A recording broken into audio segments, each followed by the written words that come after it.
This year, a new chapter begins. Peter Otto redefines the classic.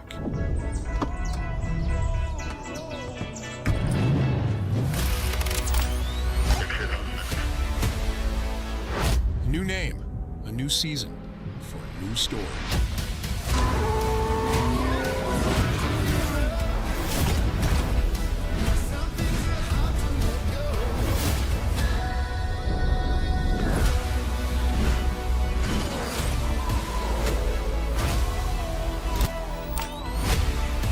Season starts now.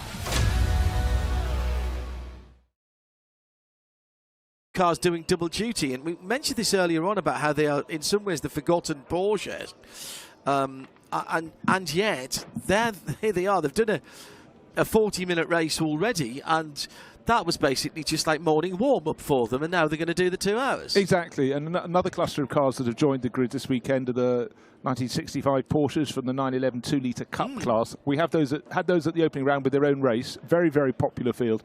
But this weekend, not everyone gets a go at all rounds of the Le Mans Classic Series, and they miss out on this. But some of the drivers have craftily brought their cars and inserted them into this grid, which is why it's north of 50 entries in this. So look for the Porsche 2-litre Cup class cars, but they will be, you know, considerably further down the field. They're way, way short on grunt. Have fantastic one-make series of their own.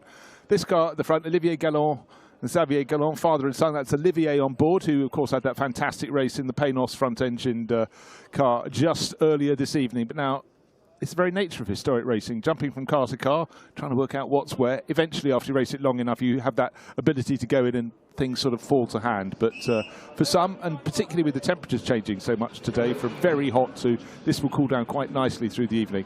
This will be far more comfortable, but then they've got to make it work for 2 hours. Yeah.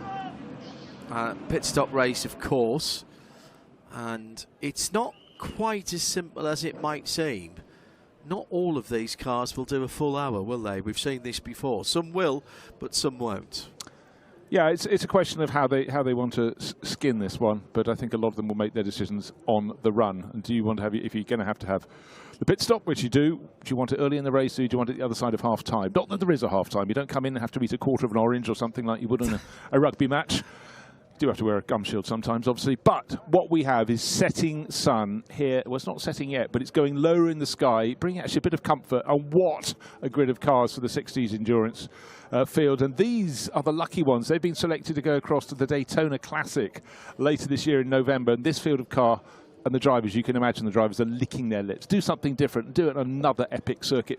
Much as a lot of people who compete on the Daytona Speedway would look at this and go, God, I'd love to come to Spa-Francorchamps. So it's a good thing. Well, move people around the world. And I'm not sure it'll be ready for them, but Daytona is installing a brand new lighting system to the Speedway, and it's going to be the first in the North American continent to be all LED. And I've seen some of the mock-ups of it. It looks absolutely superb. Now, I know it's going to be there for the Rolex 24 at the end of January next year, but I'm not certain whether it'll be in position at time. However, it is not dark when you drive round there at any stage.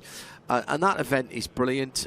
We had Andrew over there last year, and Joe Bradley's done it for us as well in the past. So that will be a great event. And on the camshafts across the Atlantic kind of exchange, we have got some NASCAR coming to the Le Mans Classic this year. Andrew Marriott will join Bruce Jones and me for that one with extended coverage this year. Looking forward to that immensely, with a brand new format for Le Mans Classic. It now goes to every year rather than every other year. And this year are the slightly newer cars. We have some brand new cars in there, which we'll see here over the weekend. This is the GT3 Legends, and we'll see those cars at Le Mans. Cars that were running there as recently as the early 2010s, 2013. The homologation goes out actually with the Evos that can go a little bit further than that. There may be some cars out there that would actually, you'd look at them and say, well, that's a 2016 car. Yes, it absolutely could be the way it works. No worries about tyre choice. Everyone will be on treaded tyres, but they'll be on the dry compounds for those who have a choice. Absolutely glorious weather. There was a little bit of a worry earlier on that the track might actually be too warm, but we didn't crack 50 Celsius, got up to 46 as I said, and it's been nigh on perfect. No, it really has. I'm just going to run you down the people at the front end of the grid. If you're looking on the left-hand side, the pit wall side is the Shelby Cobra 289, 1963 model. That's Xavier Desraux, always a front runner. James Thorpe alongside in the quickest of the E-types, of course 3.8 litres, 1965. Most of these cars are from the very early 60s. Well, it's the 60s endurance category. Then second row, Lee Mole. You can see his E-type tucked behind Xavier Desraux. Quick. Yeah, he's always quick. He was a contemporary racer, got very happy moving into historic scene. And John Spears, last time he was out in the Lister Jaguar Costin, and he's again sharing with Nigel Greensall. He's starting from 4th on the grid. Olivier Galland, already a winner today in his Panos. He's the blue Shelby Cobra Daytona Coupe with the red band across its nose on the pit wall side. Alongside him, a similar car of Maxime Guénard. These are all regular front runners. Good one to look out for is a little aquamarine coloured Lotus Elan starting in about 10th position. That's Lando and Alexis Graf von Wedel. And they will be the David to the Goliath, but of course they're handling galore. But up the climb that we're looking at now from Eau Rouge at the bottom of the screen to Radion going out of the bottom left of the screen, that is steep, and they're really going to suffer in that. They look tiny, don't they? Oh, these they are cars? tiny, but they look even tinier. Oh, you mean overall as the whole lot? Yeah. Yeah. Even all of those cars coming through together, they look like half-scale cars because we're so used to seeing big sports cars, big, wide Formula One cars. Makes the track wider. Yeah, it just does. saying. And it makes the opportunity for people to do some passing. The first of the Porsches is the Catesby Jones car. That's in 18th position, one of the GT2. There's several classes here. We've got a couple of hours. We won't explain the technicalities between the classes, but what we will do is keep an eye on the class leaders. So GT5, GT4, GT2. I don't think we've got any GT3 runners, but no, I'm not sure we have. No. You get lots more variety towards the back of the grid. I talked about the Porsche 2-litre Cup not having their own round, but a lot of their runners towards the tail of the grid. Car number 190, the left of the screen, the Brumos lookalike model tucked in behind.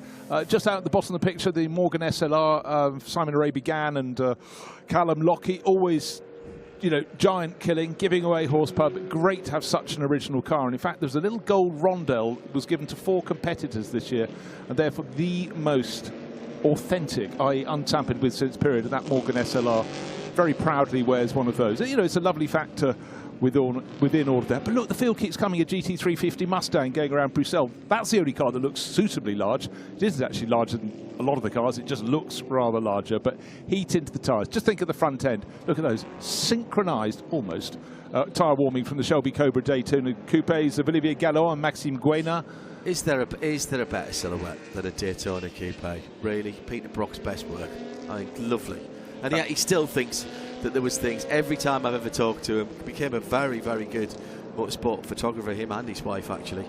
And I was fortunate enough to meet up with him when I first went to the States. He still says, could have been better. What? How? How exactly, Peter? Look, if it was designed just to be a beautiful car, it absolutely ticked that box, but it's designed for purpose to get stability and therefore speed down the Mulsanne Straight, and it is still one of the epic cars. You know, we're of the same generation, John. We're both in our early 40s, plus interest, and you know, it just chimes so nicely. Of course, the regular Shelby Cobra 289, fearsomely fast. I mean, visceral. Even with the early days, the 4.7. 289 cubic inch engine, it was a mighty car. If ever you've been in one with the full bore, I mean, you leave your eyeballs behind. But look at the tail of the grid. Lotus Elans, a couple of 2-litre Porsches, and right at the back, and a Bizzarini 5300 GT, increasingly in fashion in motor racing. Sort of almost the forgotten car of Italy, but on the historic scene, the last 10 years, they've been given a wash, given a scrub, and put out on the route. Well, that isn't the one we saw before, though. No, that's the black one, not the white one. That's the black one, not the white one. Yes, yeah, that's quite a technical description for everyone. No, thank you. Well done. 56? 56 entered. I think there's at least, well, we know of at least one that's not starting. Well, it was originally 58 entered, so that could be one of the 2 retirements. Little okay. Ginetta, bit of variety down at the back of the grid, yes. just ahead of lovely Austin Healey 3000. And again, a lot of people tended to think of them just as rally cars. They were very, very effective on the race circuit too. And I can see 1, 2, 3 of those in the race. And Michel Grosfillier with his standout Chevrolet, left-hand side of your screen, something very, very different. That's a Corvette C1. That is from 1960. And of course, the Corvette shape changed very, very quickly thereafter and became a totally different sort of car. But right now, here we have this view. The slowest they will ever come up through Blanchimont, but what a sweep. The climb up towards the chicane at the end of the lap, onto the start for the straight, still climb a little bit more to La Source, and then double back down the hill. But for so many drivers, this is the ultimate circuit, and I think for historic racing, it has to be at the very zenith. The safety car lights have been extinguished, so the Cupra intervention car, actually, as it is, will pull away. Now, we lined these cars up on the endurance start line because I think there were so many of them, but I presume the flag will be given on the Grand Prix straight, and we're still going to have half the field not even on the start line, the start straight, when the lights go out. 2 hours on the clock, indeed. Here we go, building up side by side across the cross hatchings. It's a long hold, it's a very long hold. Now it goes green, and immediately the Jaguar jumps to the inside. That Lee Mole having a quick look, but he was repelled early on as the Cobra holds the inside line, hugging the wall. Direction Malmedy. There's actually a road sign on the wall there, as it always used to be when this was a public road. And what a sight this is. Breathe it in, listen to it, and watch it in the evening sunshine. Happy hour, happy 2 hours, I reckon. Oh, very much so. And I knew off the start it was always going to be a case of Cobra grunts, and Xavier Dayro from pole position has pulled away in the lead from Lee Mole, who started so well. But the third place car has come up from 6th. That's Maxime Guénard. And he is making strides. Again, where does the power really work for the Cobras on the climb? The third of the Cobras is Olivier Galland. He's number 6. And then the E-Types, for now, lose out. But once we get to this section that they come down the hill, they start to fight back. Where you've got the corners they can work. The little Von de Graaf car in the middle, Graaf von Wedel. Oh, and a problem. Oh, dearie me, that's a car that should be way further up. And problems all over. And with such a large field, he's got 40 more cars to overtake. There's something hanging down from the bottom of the Ebram Brontup machine. That's the Shelby Cobra. Last year's winning combination in this race, when it got cold and it got wet and they flew forward. So for Bram von Trupp and teammate Olivier Hart, it looks as though that's over and out. I wonder if there's been a bit of either a bit of side-to-side contact. It looked like there was something hanging underneath, or maybe he had to run over a curb. Meanwhile, making up positions, the number 31, the silver car, Ben Monet in another Cobra up. Well, the 76 Cobra is off, but just the sighting through Pouhon, one of the E-Types was near the front end of the field, ran wide, and it's still at the second part of the corner. And there's something... When it's pulled off the circuit, he's trying to keep out of the way. That's what he was doing, so I can't tell you exactly which car that is yet, but we'll spot someone dropping down the order. But the race led by Xavier Dayro. And then still in second place is James Thorpe, but everyone else in the Cobra is working its way onto his tail. The E-Type's trying to hang in there for now, but just remember through the course of the race, the E-Type is lighter, and it should be able to stay. They should be able to stay in the hunt when the tyres start to go on the Cobras. For the Cobras, it's about nursing their excess of power. I think that was John Spears. I think that was John Spears. You're quite right. He's tumbling down the order. So whatever it is, it was a problem that looks though his race is over and out. But don't worry, John Spears will have other cars. But for the teammates in the pits, they would have been so looking forward to getting an hour in this race as we go into nightfall. But look at the challenge at the front. Xavier Dayro started on pole, is still at the head of the race. But once you got to the twisty parts, what came good? Well, it was James Thorpe who came good, because the E-Type is good at that parts. But again, coming out of the final corner, look at the gap. First or second, it will go out. The grunt of the Cobra. Don't forget, there's another one. 2 more tucked in behind me. Maxime Guénard in number 1, starting to challenge as well. So a car getting going at the back, I think it had a problem as well. That was the number 4 E-Type, and that was Jean Mille, and that car had lost some time in the first 2 sectors. So there's been problems early on for a number of drivers. I was a little bit worried about that E-Type. I thought I could see something flapping at the back, and something's just been thrown up on the run down to Eau Rouge as well. Big slide from the number 3, which is Armand Mille in the green Cobra Daytona Coupe. 10th position at the moment in 16th class, but got a decent run. It's got the checkerboard on the back, or at least the half colours on the cam tail at the back. The number 3 car, the almost moss green type colour coming through there, making up position. That lovely cam tail with that little gurney flap on the top. You can imagine that provided stability. Whereas look at the Jaguar E-Type, it's all just completely sleek, but in a straight line they lose out, but they mainly lose out because they don't have enough horses under the hood. The front end of the field starting to stretch out a little bit, but don't these cars, these Cobras, the E-Types, still being harried by that little, well, the Porsche of Catesby Jones is still in the mix there, and the little Graf von Wedel Lotus Elan going very nicely in behind. I mean, what the Elan gives away in horsepower, I do not know. Well, that is a change for position in the GT2 category, 12th and 13th, and that's Catesby Jones has made up a position, but it looks like the Elan has dropped back actually. Rather, Catesby I think was in 13th to start with, maybe 14th on the grid, and very decisive overtaking manoeuvre by one of the 2-litre Cup cars that but it was starting, Bruce was talking about. Yeah, Giancarlo Romano, I think he was starting stone last, but I've never really seen anybody straight line Eau Rouge. I always thought it was a corner, but that seemed to be the approach, and it seemed to work. Well, he hasn't got a lot of horsepower, so he can't afford to lift at any stage there. Or steer, seemingly. Keep it straight, man, keep it straight. But isn't it great? Look at this. Any little slip in this race and you'll lose a handful of positions. It's nose to tail right the way down the order. The gap between our race leader, Xavier Desro, and the chasing James Thorpe, Cobra ahead of E-Type, is still only 7/10 of a second, chopping and changing the fastest laps of the race. Have had a few fallers early on. At one point, a few little mechanical problems leading to cars to get towards the edge of the circuit. But look, the light is changing all the time. Oh, the second of the Elans in the race, running out of momentum there. Ran wide, had to lift, and you don't want to lift when you've got 2 Cobras behind you because they're going to blast past. And they've done precisely that. Up the slope to Blanchimont they go. Yeah, that there's a couple of places. Look, I think that was the Ivanov 26R, wasn't it? That was in 16th position. That's dropped a couple of spots there. Yeah, he's a rarity. A Bulgarian racing driver, shares with Ed Morris, who's British, but loves his Lotus Elan. Anyone who's in Elan ahead of an E-Type and ahead of a Cobra gets my vote. No, I'm sorry, it wasn't. It was the 53. No, it can't have been the 50. Oh, no, that's blue. That's the pale blue, the aquamarine coloured car. Yeah. No, I think you were right. The 124. Okay. Yeah, I stick with the Ivanov recognition. So running in 17th place, but no, this field. And again, the field. Up to La Source we go, down the slope we go. But 2-hour race, it has a totally different tune to it, doesn't it, than the 40-minute sprints. Trouble is, not all the drivers have read that briefing, so for a lot of them it is quite simply a sprint. And for our race leader, Xavier Desro, it's a Shelby Cobra 1-2, but he's in a regular shape, not a Daytona shape.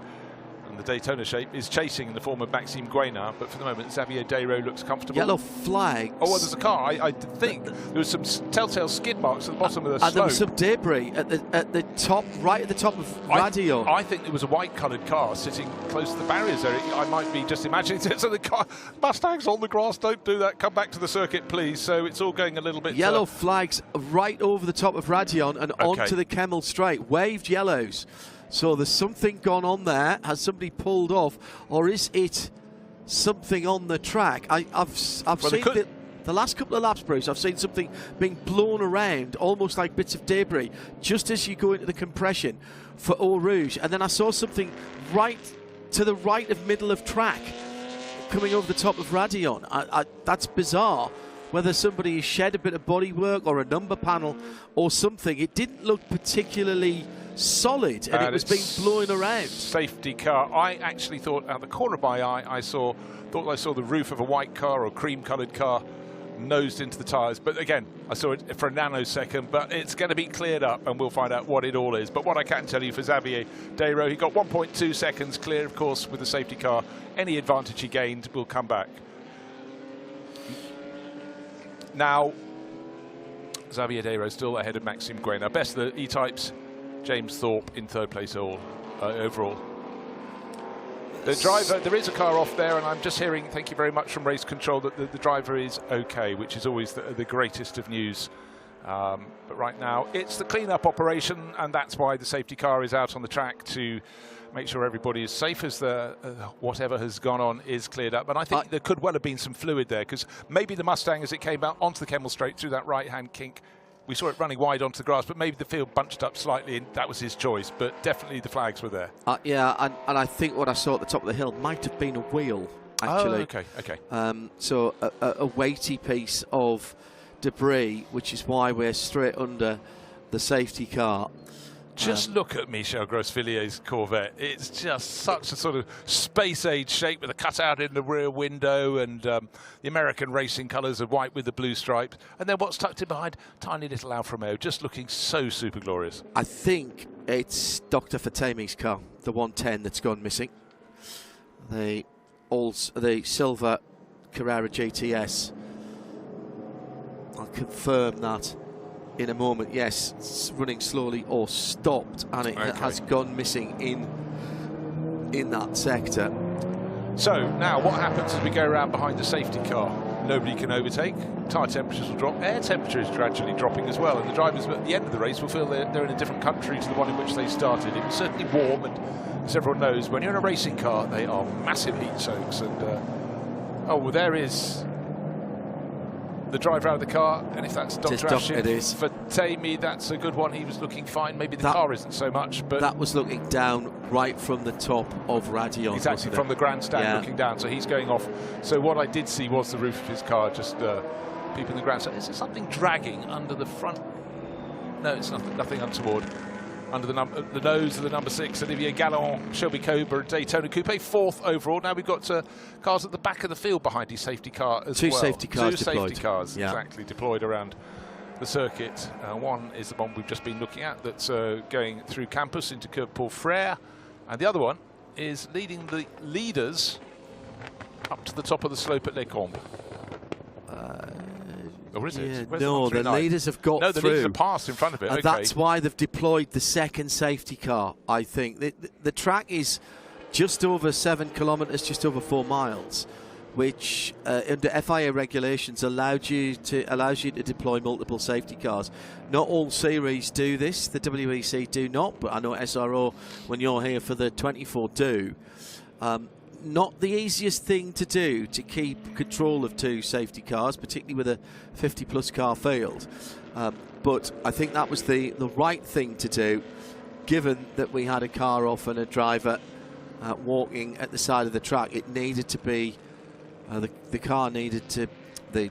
race needed to be neutralised immediately. So the first safety car has got our leader, Xavier Deroux, He is down going through Curve Paul Frere. Safety car 1 is going through the bus stop chicane, but safety car 2 is catching, and it may, I don't know if it's going to go past him. We'll see. But what I can tell you is that Dr. Afshin Fatemi's Porsche Carrera was hooked up to be wheeled onto a flatbed. That's going to take it away from where it's gone off, effectively almost straight on at Eau Rouge. But the good news is we saw Afshin walking away. Obviously he'll be disgruntled, but he is walking freely, so that's very good news.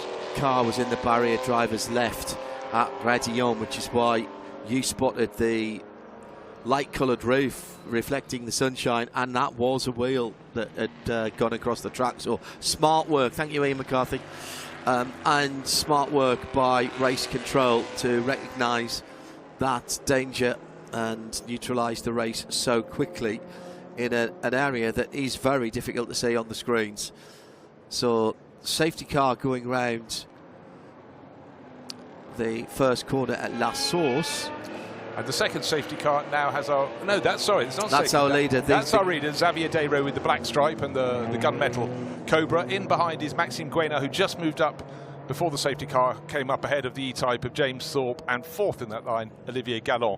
And then the next safety car has bunched up everyone from 5th place back. So this is going to take a bit of sorting, but they're still going to have to clear up fluids at Eau Rouge, where Afshin Fatemi went off in his Carrera 9046. I suspect the cars ahead of the leader will get a wave through and be allowed to go at reduced speed.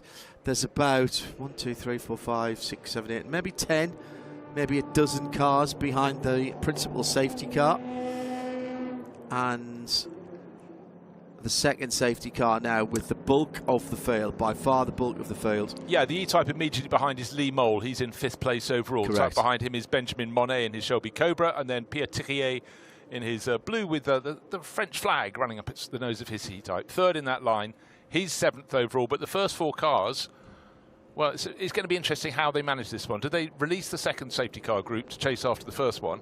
You'd think that's a sensible way, but let's wait and see. But what they won't want to do, Bruce, is you don't want people going at anything like increased speed other than safety car speed. So for right now, sitting behind 2 safety cars, although the field is split, that's not a problem right now. Don't forget, there's no ship-to-shore radio here either. So you've got to imagine that this will be controlled by the speed of the safety cars, because they can't be told, as we would hear in the FIA World Endurance Championship, those beautiful mellifluous tones of our race director telling people to close up. That isn't available to the organisers here. Giannetta's just going through there, the G4. Great to see. One of those. You don't see that many of the older Giannettas racing, do you? There must be 1 or 2 still around. You don't. I mean, in the 70s into the early 80s, there were still some that had never stopped racing, and then they gradually got put away. But, you know, the revival of all things Giannetta under the aegis of Lawrence Tomlinson, a lot more were then encouraged to come back out of the cupboard. So this is the group we're looking at now that's just starting to go up the Kemmel Straight with the 5th place car, Lee Mole, number 180 on his E-Type. He is at the head of the pack, but the first 4 cars, if you're joining us, I'll tell you what we're watching. It's the 60s endurance event, 2 hours of racing, longest event of the entire meeting, and they had only just got going. Unfortunately, a handful of laps in, and 2 laps in, Dr. Afshin Fatemi went off at Eau Rouge. He's fine. His car has been removed from there, or the last time we saw was being removed, and the safety car has not picked up the first 4 in this race. That's behind the other safety car at the back of that train of cars. So they're having to sort it out. For all these drivers, they'll be going, hold on, let's go soon, because I'm supposed to be getting out at the top of the hour to hand over to my teammate. And of course, you don't want to lose any of your racing time at Spa-Francorchamps, particularly when weather's as good as this. It is still warm out there, and of course going slower isn't necessarily great for driver or indeed for engine, because there's not as much airflow coming through the car itself, either through the radiators, the intercoolers, or into the cockpit and they're back out again. You see 1 or 2 of these cars with drilled holes. Oh, safety car lights are out on safety car 2. Now, where is safety car 1? Safety car 1 is just going through the chicane just now onto the start finish straight. Safety car 2... I think that's pulled off. It's green flag. Green flag. Okay. So the leaders have, in fact, got about 10 or a dozen cars ahead of them that they are going to put a lap down. That's going to split them off of their class battles. The leading car going across the line was the number 131, which is well down the field. It's one of the 2 leader cars. It's the Jules and Marc Dancieux, the red Porsche, and those are the cars that have just been released. The first 7 or 8 of those cars are effectively almost a lap down to the race leaders, who will be coming through them any second now, Bruce.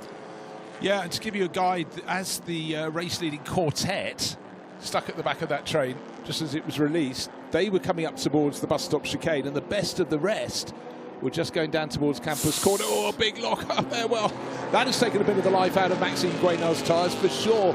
All that kicked up, and of course a far better run from those in behind to get the run up the Kemmel Straight, but they've got a gaggle of 2-litre Porsches. They'll pass those quite easily, but they need to be clear in what's happening. And Xavier Dayro was leading. He's now 4th of this bunch of cars with that yellow windscreen strip. And James Thorpe is making the Jaguar fans happy. He's got into the lead. Still got to pick another couple of cars off, but they're also delaying those in behind rather more than he was delayed. Maxime Guénard back to 2nd place. Olivier Gallon with the red band on his nose down to 3rd. And the driver who was controlling this before the safety car, Xavier Dayro, down to 4th. Meanwhile, those behind John are playing catch-up. A minute to call it, a minute and 3 seconds. Lee Mole is back from the leader. He is in clear air though, whilst the leaders are being somewhat delayed. Just come out of La Source and the leaders are just going through Speaker's Corner. So that's basically what a minute looks like around here for these cars.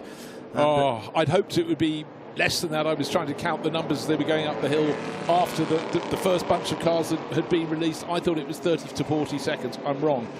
Best part of a minute taken away. The first four beforehand were slightly pulling away from the best of the rest. And blue flags being waved to indicate to drivers further back that you need to get out of the way because keep your line, you're going to be overtaken by the front runners. Here are the front runners. James Thorpe in the dove grey E-Type and tucked in behind him, really looking very busy. The driver who came second last year, Maxime Guénard, Shelby Cobra Daytona Coupe. Totally different cars, just wonderful. Shadows lengthening now, Bruce, and the sun beginning in parts of the track to actually fall down below the tree line.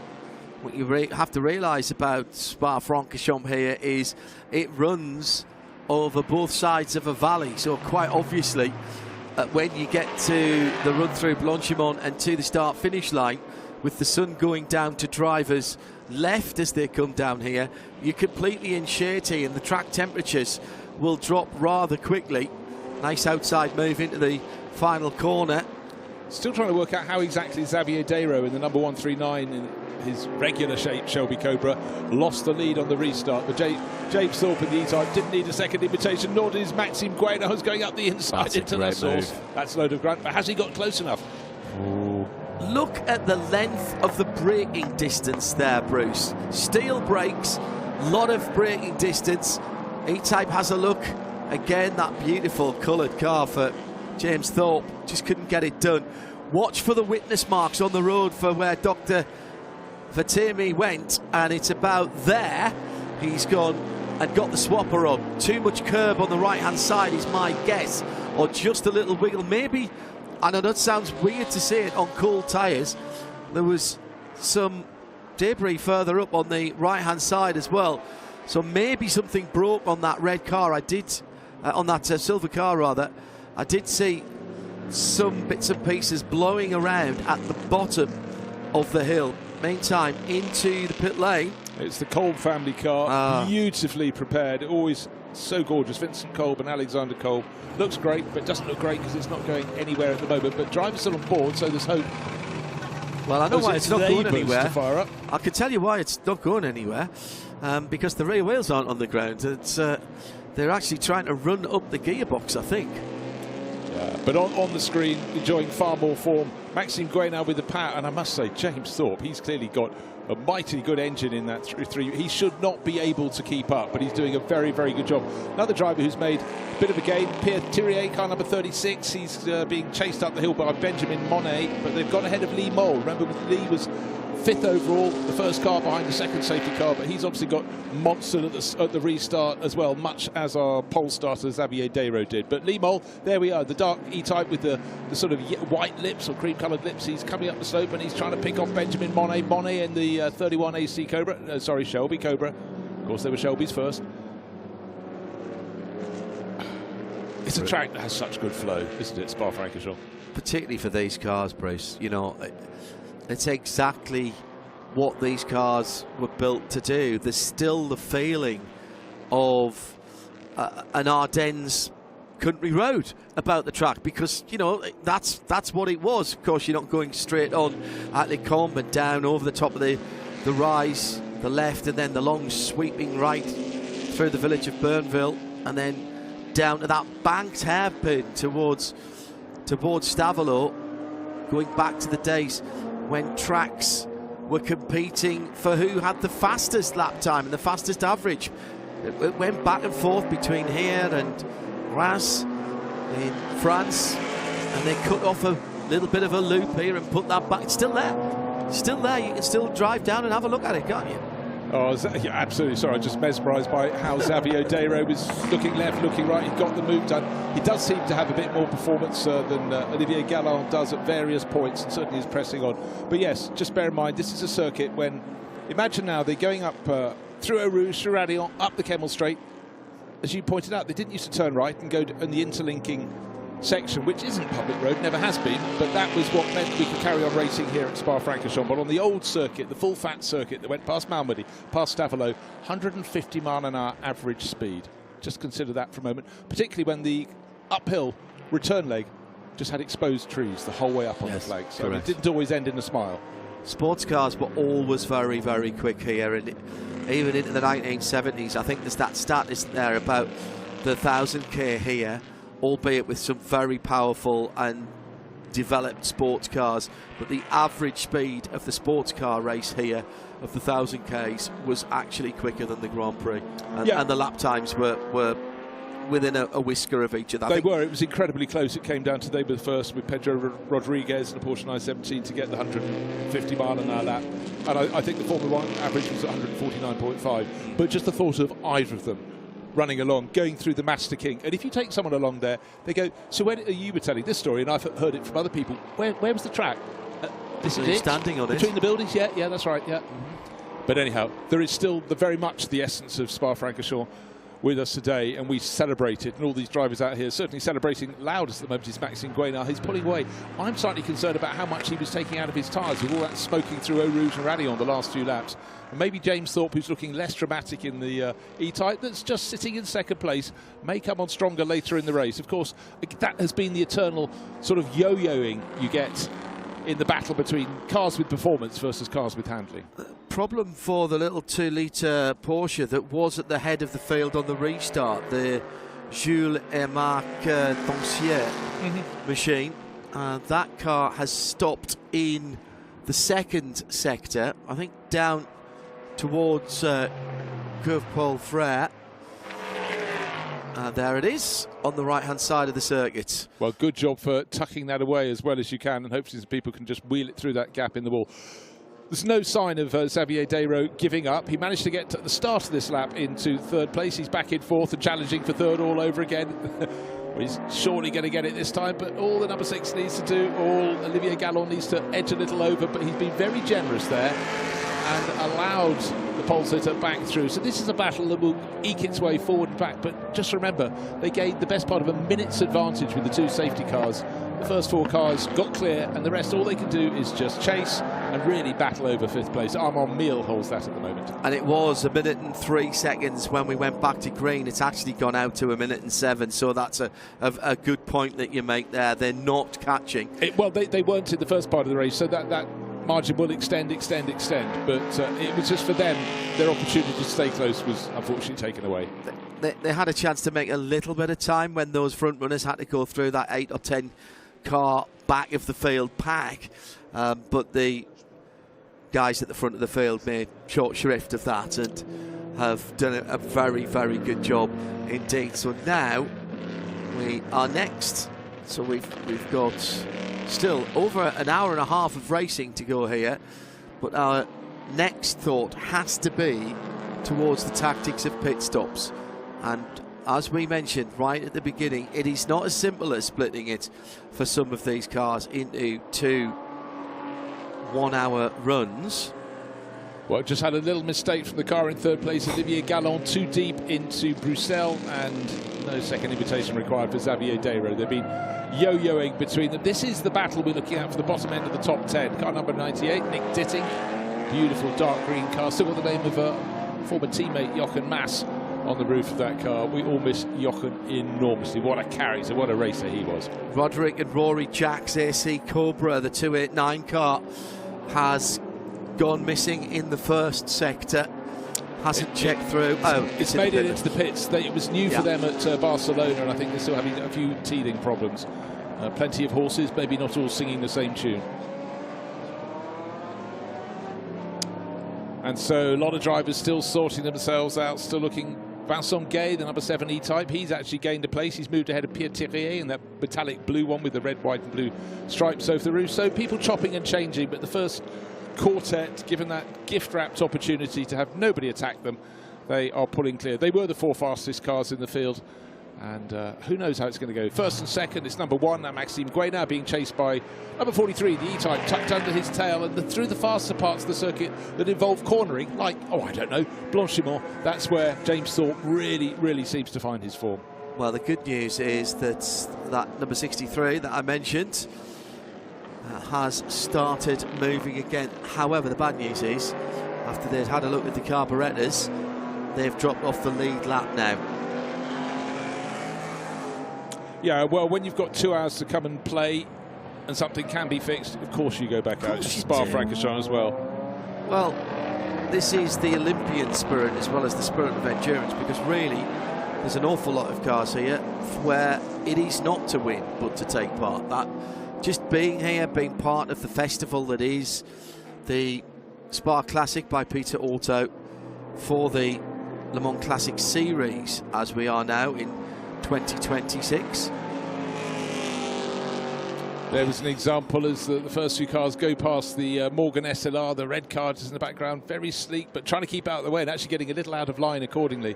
I think that's Simon Arabi-Gann at the wheel, and he shared that for a long time with Callum Lockie, but they had their own race. They're racing for class honours, whereas obviously the people at the front are racing for overall honours. We've had that change of position with James Thorpe getting ahead of Maxime Guénard. It's chopped and changed. Just remember my little comment a while ago. Tyres. And the tyres. It is Simon Arabi-Gann behind the wheel of that 40th position and 3rd in the GT3 subclass, effectively. Just try and see where his competition is in that class. Second is the Austin Healey of Serge Liebens in 31st position. That's the 190 car, and leading that, actually, well, must be well up the order. There is that GT3. Andreas Rollner in 21st position. Oh yes, there we are. That's the 275 GTB that we saw a short while ago. So still the battle at the front carries on. It's a 2-hour race, and already we're getting some drivers waiting in place to take the second part of the race. So hopefully we'll catch an interview with one of those at some point before they get in. But right now it's ding and dong at the front of the race, but advantage Jaguar, advantage James Thorpe at the moment. He struck early in this lap, but Maxime Guénard's made a firm stuff, and in that #1 Shelby Cobra Daytona Coupe, he's picking it up and hurling it around the circuit. And I tell you what, we're going to go down to the pit lane, and we're going to hear from Eric van der Poel, who's going to be taking over the number 77. He's with Vincent. In the pitch with a recordment of victories at the 24 Hours of Spa, Mr. Eric van der Poel. Et on va faire l'interview en français. Eric, bah voilà, toujours une présence ici dans le cadre de ce Spa classique. Le sport automobile historique, vous appréciez, hein? Ah oui, j'adore, parce qu'en plus on retrouve les amis aussi avec qui on a roulé, les voitures avec lesquelles on a roulé aussi. Donc il y a même des teams qui sont quasi les mêmes. Quand je vois Vitaphone, j'ai retrouvé mes mécanos, les ingénieurs, tout, c'est génial. Et en plus on roule, on est sur la piste, il fait beau. Il y a du public et on retourne en enfance en voyant toutes ces belles voitures. Alors le pilotage, une Cobra ici sur Francorchamps, c'est comment, Eric? Ouais, c'est pas facile, hein. C'est pas facile parce que ce sont des voitures qui ont des chevaux, qui n'ont pas d'appui aérodynamique. Qu'est-ce que je pourrais dire? Déjà, on a aussi le changement de vitesse à gauche. Et puis c'est pas vraiment des boîtes de vitesse, c'est des voitures assez anciennes, donc il faut vraiment les dompter doucement sans faire de bêtises, mais on perd rapidement l'adhérence, donc il faut vraiment faire attention, mais c'est super amusant. C'est un son génial et il y en a d'autres aussi, donc on s'amuse sur la piste, on regarde les autres, on fait la course, quoi. Et puis le tout au sein d'une formation belge, Mekoto, qui participe depuis très très longtemps à ces épreuves historiques. Oui, et ça je dois dire, c'est un privilège pour moi et c'est vraiment quelque chose que je voulais, c'est rouler avec un top team en voiture historique, parce que malgré tout ce sont des voitures qui sont moins sécurisées qu'aujourd'hui et qui vont quand même très vite, parce que quand on roule aussi avec la GT40 et autres, je me souviens au Mans, on prenait 325 km/h, donc on n'a pas envie d'avoir de problème et il faut vraiment des bons teams, mais la plupart ici sont vraiment top, et d'ailleurs on voit toutes ces voitures sur la piste. Les pilotes peuvent attaquer en toute confiance, et avec mes coteaux je suis vraiment confiant, et j'ai la chance de rouler sur plusieurs voitures différentes, et donc j'ai l'occasion vraiment d'apprécier leur travail. Merci Eric. Driving a Cobra on the circuit of Spa-Francorchamps remains something totally unusual. I'm sure it does. Bit of a drama for the car that was leading the second group. That was the Armand Mille number 4 car, 3 car, excuse me. I was right the first time, no, the 4 car. And that machine had an incident at the top of Radion, brought out double yellows for a while. He's now moving again. And has that got back to the pits? Yes, it has, I think. Oh no, that's the 3 car. No, That's it. the number 4 was reported, Amon Meal, as Yes, an it was the incident. number 4. Yes, and it has come back round. Okay, that's good. Into the pit lane. What I loved in that interview with Vincent Franzon interviewing, well, Mr. Spa-Francorchamps interview, Eric van der Poel, how much he said it's not just meeting old friends, it's meeting mechanics, back united with the cars that they ran in period as well. And of course he mentioned the Vitaphone Maserati. He had so much success in the 24 hours of Spa with that, but he spread himself quite thickly across this meeting. I think Eric's got 4 cars to race. That's fantastic. Yes, actually, let me correct myself. The Armand Meal car came round into the pits and has gone back out again. That's one of the cars that can't do a full hour. It was the reason it has confused me, because the number 4 car was the car that was stopped, and that was, of course, Giamni. And that car is showing as stopped out on the circuit. Okay. So thank you, Inspector Clouseau, for your investigations. What it requires in a field of 56 cars, there's plenty going on. What we're looking at now is the number 139 in 3rd place overall. That's the Shelby Cobra 289. Xavier Gadero getting a little bit obstructed by an E-Type, and that's allowing Olivier Gallon to get a better run in the number 6 Cobra Coupe coming up the middle. On the left-hand side of the screen is the driver in 3rd place, Xavier Dero, but a better run through Radion means, oh, no, not quite close enough. Backs out, going past the number 8 E-Type. That's a lap down, but Olivier, oh dear, Xavier Dero over the curbs, and that gives a chance for Olivier Gallon.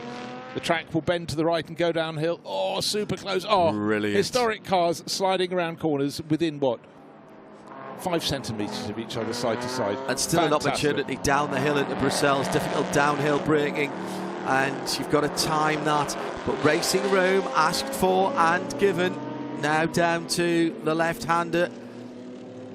Speaker's Corner, as it used to be called. They're still at it.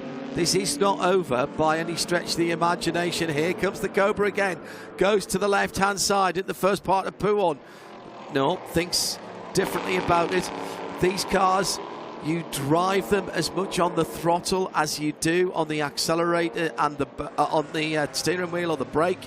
You are using the speed, the momentum, the pendulum effect, and the power of these cars to rotate them, to turn them into the corners. Oh, somebody's smoking ahead of them. That's the steel grey E-Type. Yeah, it looks like it had a bit of bodywork potentially rubbing on that front right wheel, but I think, I don't know, every time Xavier Dero drops back, he seems to really attack into the bus stop chicane, and that move will start here, curve Paul Frere. They've gone through Campus, and a better exit from Campus. There's no shortage of horsepower for either of these cars, but I'd suggest Xavier Dero's got a little bit more, but in the straighter parts of the circuit, the Shelby Cobra Daytona Coupe, number 6, Olivier Gallon has an advantage, but Xavier Dero doesn't appear to know how to respond to the question, to the answer. No, you're not coming through. But what have they got ahead of them? They've got about 8 cars, and oh well, who's going to find a gap to thread the eye of the needle here? They're just behind that gaggle of cars as they turn into the first part of the bus stop. This might work. Gallon just in front, but they're going to come out this corner, accelerate hard, and go. Oh my word, there's a traffic jam.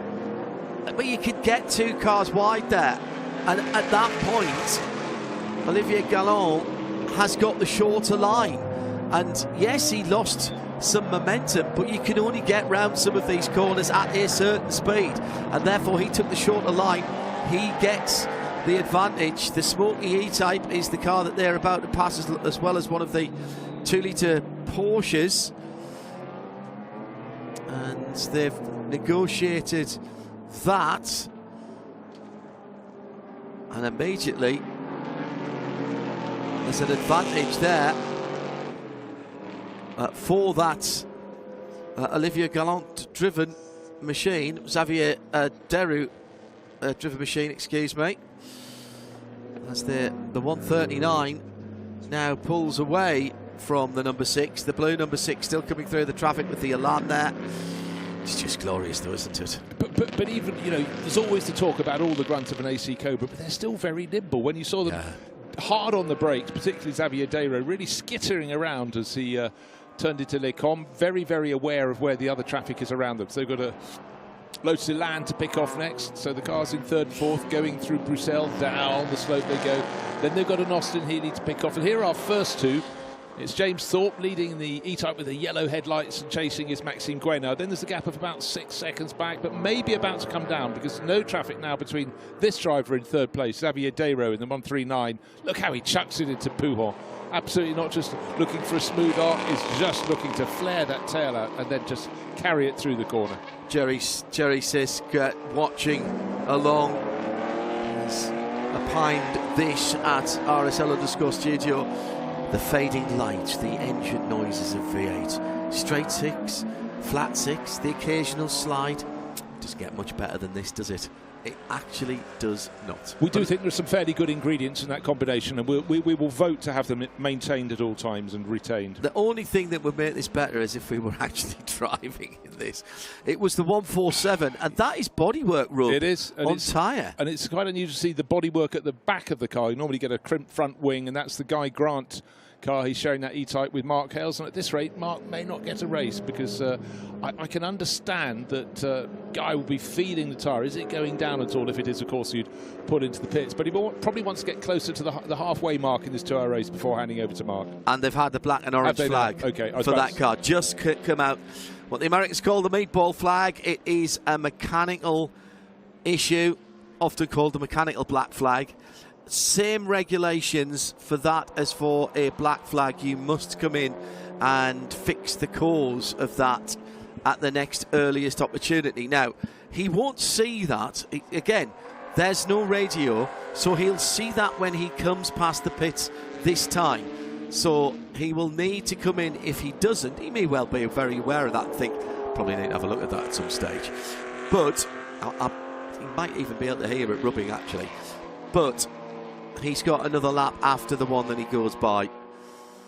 Now, was there a...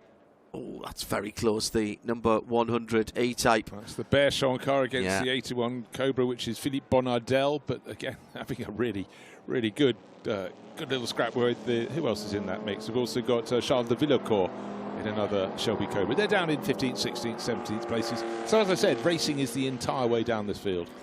And the top times in all of the classes, Bruce, these cars, the vast majority of the cars who are leading their classes in certainly the larger engine, they're lapping under 3 minutes around here. That's not hanging about. Mid 250s, 248s for the cars at the front of the field. Yeah, looking down, I've only got on my top timing screen the top 29 runners, top 30 runners. There are only 3 of those that aren't south of 3 minutes. So, and at the front end of the field, their best laps are different. Well, the top 4 cars we know are in a class of their own. They're all under 2 minutes 50, but they're very, very close in terms of the best times. Catesby Jones, the red GTS 9046, leading his class, and out again.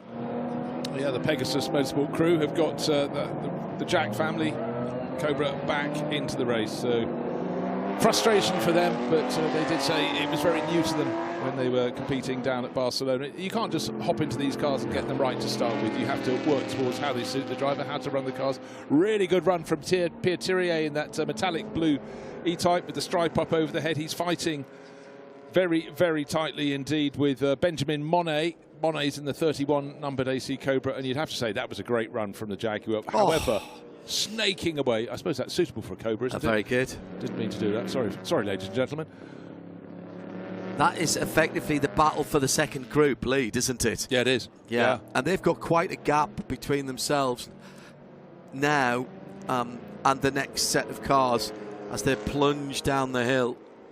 Love the view from the wide camera that we have. E-Type coming back on the inside. We'll try and go around the outside. Thirier then drops back in. The opportunity to size somebody up and go one way, then the other, see if they drift a little bit wide or they try to hold the car tighter and, as the Americans would say, pinch the corner. Yeah, I think the real beauty is the fact these cars, if you get it slightly wrong, drift. They don't stick to the circuit. And bear in mind, the chasing E-Type driver, Pierre Thirier, has done years racing in the LMP2 class. So much downforce, so much grip from the tyres. This is something completely different, but the way he's driving that E-Type is very, very impressive indeed. So he's clearly adapting his craft, but very much contemporary cars with downforce stick to the track. These cars absolutely do not. It's about mechanical grip, not aerodynamic grip, and it makes for fantastic racing. Another gaggle of cars and another E-Type making up some positions. That's our second place chaser, James Thorpe. He's 1.3 seconds down. Maxime Guénin, his #1 Cobra Daytona Coupe, just got through beforehand. It's how the traffic falls. That is the differentiation at the moment between first and second, and for everyone in a faster car get out the field. Right, looks like we've got a driver change going on. Ed Morris getting in, and even Petov getting out, but he was second place of the Elan drivers. Remember early on, I think he was running in about 15th position. But still, it's the Graf von Wedel car, the one in aquamarine, was the best of the Lotus Elans. Second in GT2, but Catesby Jones in his Porsche 9046 Carrera, that is just in front of him by about 3 seconds, leading GT2 in 11th place overall. A lot of the focus, of course, is on the people at the very sharp end of the field, but battles the whole way down.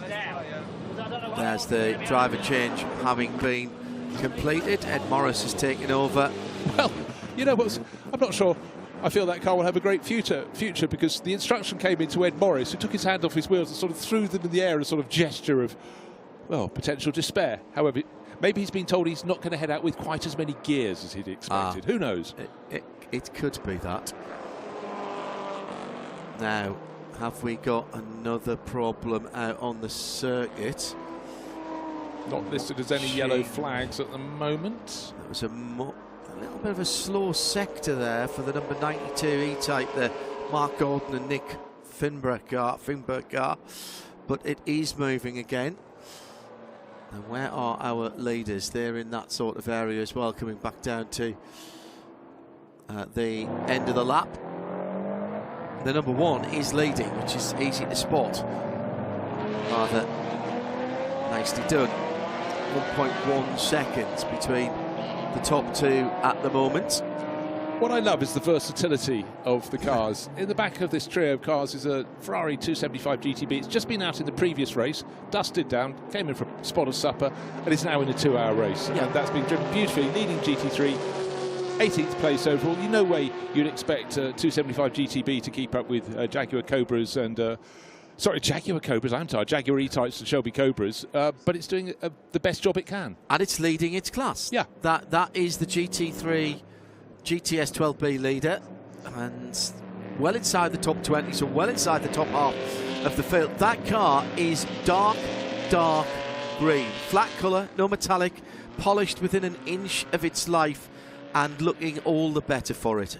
Absolutely glorious. And running on Danish number plates. Again, I know you're a big fan. Oh dear, one of the Cobras running a little bit deep into Bruxelles. I am a big fan of cars being road registered. I think it just looks right. Okay, fabulous high up shot, which is one of the best vantage points on the circuit. Of course, you would be on the gantry up there, but you can stand on the banking, turn to your left, you can see the cars coming into the chicane at Lecombe, turn to your right, and you see the vista of the Ardennes with the track dropping away beneath you. You can even see the rise going back to the pits on the far side. Magical place to be, particularly when the sun is going down. So that 188, you talked about the versatility, as we've got the Patrick and Ross Hyatt. It's the E-Type of Nick Hyatt and Ross Hyatt. Yeah. It's around pit stop time, but not quite yet. But that's not scheduled, is it? Just going back to that 275, there is another Peter Auto event on this weekend. There's one of their longer distance rallies. You can imagine that 275 doing the Tour Auto, or whatever. Or frankly, if it's yours, you would think, right, let's I don't know, let's pop to Italy, let's wherever you are in Europe, or let's go to Paris, or it is that type of car, the Grand Tourer. Yeah, no, exactly so. On a whim racing, or rallying, all sports considered. Right, let's just run through what's happening at the top. It's still James Thorpe leading in the number 43 E-Type. Got a yellow flag somewhere on the circuit, John. You might want to find where that is. Maxime Guénin 1.1 seconds down in second place, and Xavier Dero now comfortably in third. In fact, he's gained 5-6 seconds over the chasing Olivier Gallon in recent laps. But not all the cars are running smoothly, running cleanly. We've had a few problems. Here goes Andreas Rollner making another move in his... But let's go down, and we're going to go down and hear from Ross Hyatt, who's got some problems with his Jaguar E-Type. He's with Vincent. It's a bad news for this Hyatt Jag DE Type 72. Ross Hyatt, some problems with the car. It's unfortunately a retirement. Yes, unfortunately I lost, as I braked into the first corner, I lost the brake bias snapped and it only went onto the rear, so thankfully there was a good runoff. So I got it going again to see if it was any good, but then I'd only got fourth gear, so by now I decided the gods were not with me and it was time to go home. Sorry for this. And a few minutes ago, there was a Cobra in the same team that had also some problems, but it's not a very good time now for the team. No, but you know what? Ross Hyatt will bounce back. The Hyatt family deeply ensconced in the Le Mans series and Le Mans Classic series, and they've got plenty of cars to go around. And I think Ross has been racing a very long time, and he understands when things aren't going well. And you certainly want a car around here that you can get to brake at Spa-Francorchamps, I feel. So a wise decision there. That yellow flag was fleeting, I'm pleased to say, and it was at Speaker's Corner, the left-hander coming down the hill, which is you seldom have a small incident there actually, because there's very little runoff. Now I'm keeping an eye open for the number 45 2-litre Cup car, the Frank Loudenklaus and Ollie Bryant car, because that was a bit slow in a sector. But that's in the first sector that one's gone missing. So let's see if that one pops back up again. I can offer you change of position. Now moving up into 5th place goes second car in GT4. That's Pierre Thirier in the metallic blue E-Type. He's moved ahead of Benjamin Monet's silver Shelby Cobra 289. So two cars delivering their form in different ways. But Pierre Thirier really getting a grip of historic racing. It's great to see. I loved having contemporary drivers coming across. His LMP2 career rather tailed away. So now he's found somewhere to come and play. Yeah, Frank Loudenklaus in that 2-litre Cup car is listed as running slowly or stopped. I want to see if it's started moving again. I can't see it on the tracker. It doesn't always mean that it's not there. The cars are tracked on predictive times rather than having a GPS tracker on it. And also another car that's a bit late is Tony Sinclair's 289 1964 Cobra, which is the number 64 car. Air temperature stayed about the same all day. 26, 27, 28, 29. It's 27 now. Track temperature that was up at 46 Celsius, 31 Celsius now. And for these cars taking in hot air at the front, that is a little bit of respite for the engines. Oh my word, John. I said Pierre Thirier, was an LMP2 front runner. I was fairly sure he was a champion.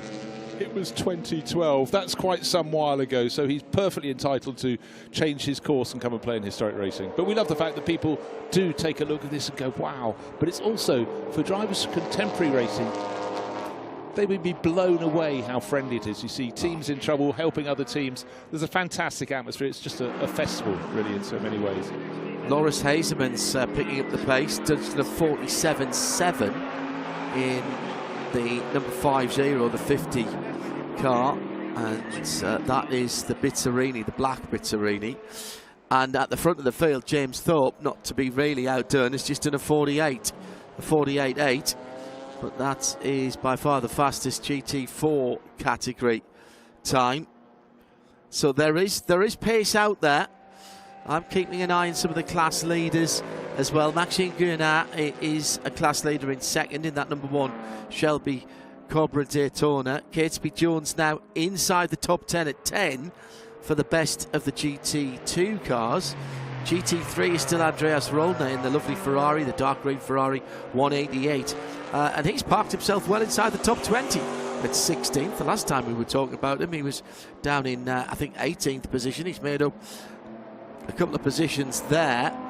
And some of the other minor class leaders, well, there's been a bit of problem and a bit of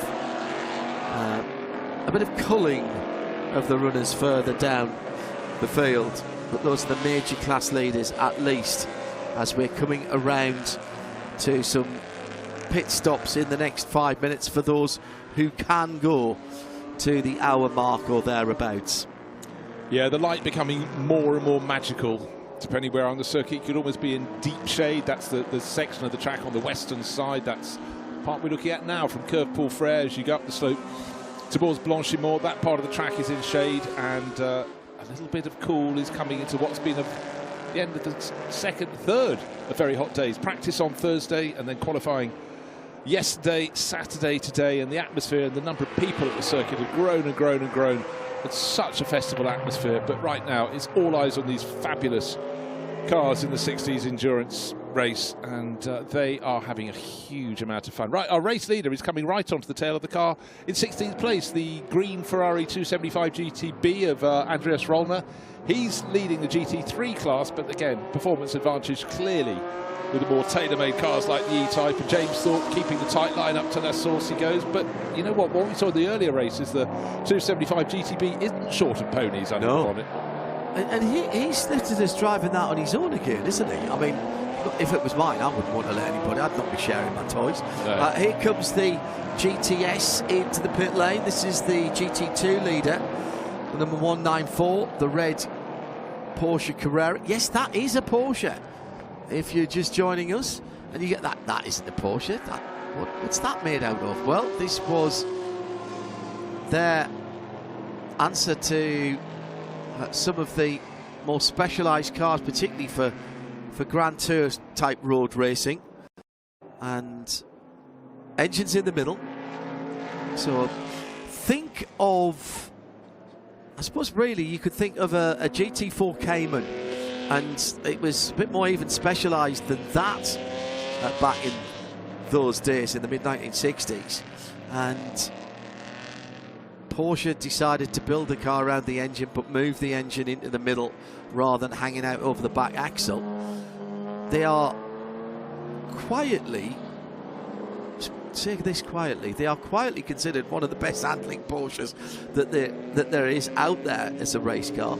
Don't have the ultimate poke of some of the other cars. It doesn't really look like anything else. I can see a little bit, particularly with the engine cover, I always think, see a little bit even of a 9146, which came along later on, but was a much more utilitarian design, a bit squarer. It's a really lovely shape.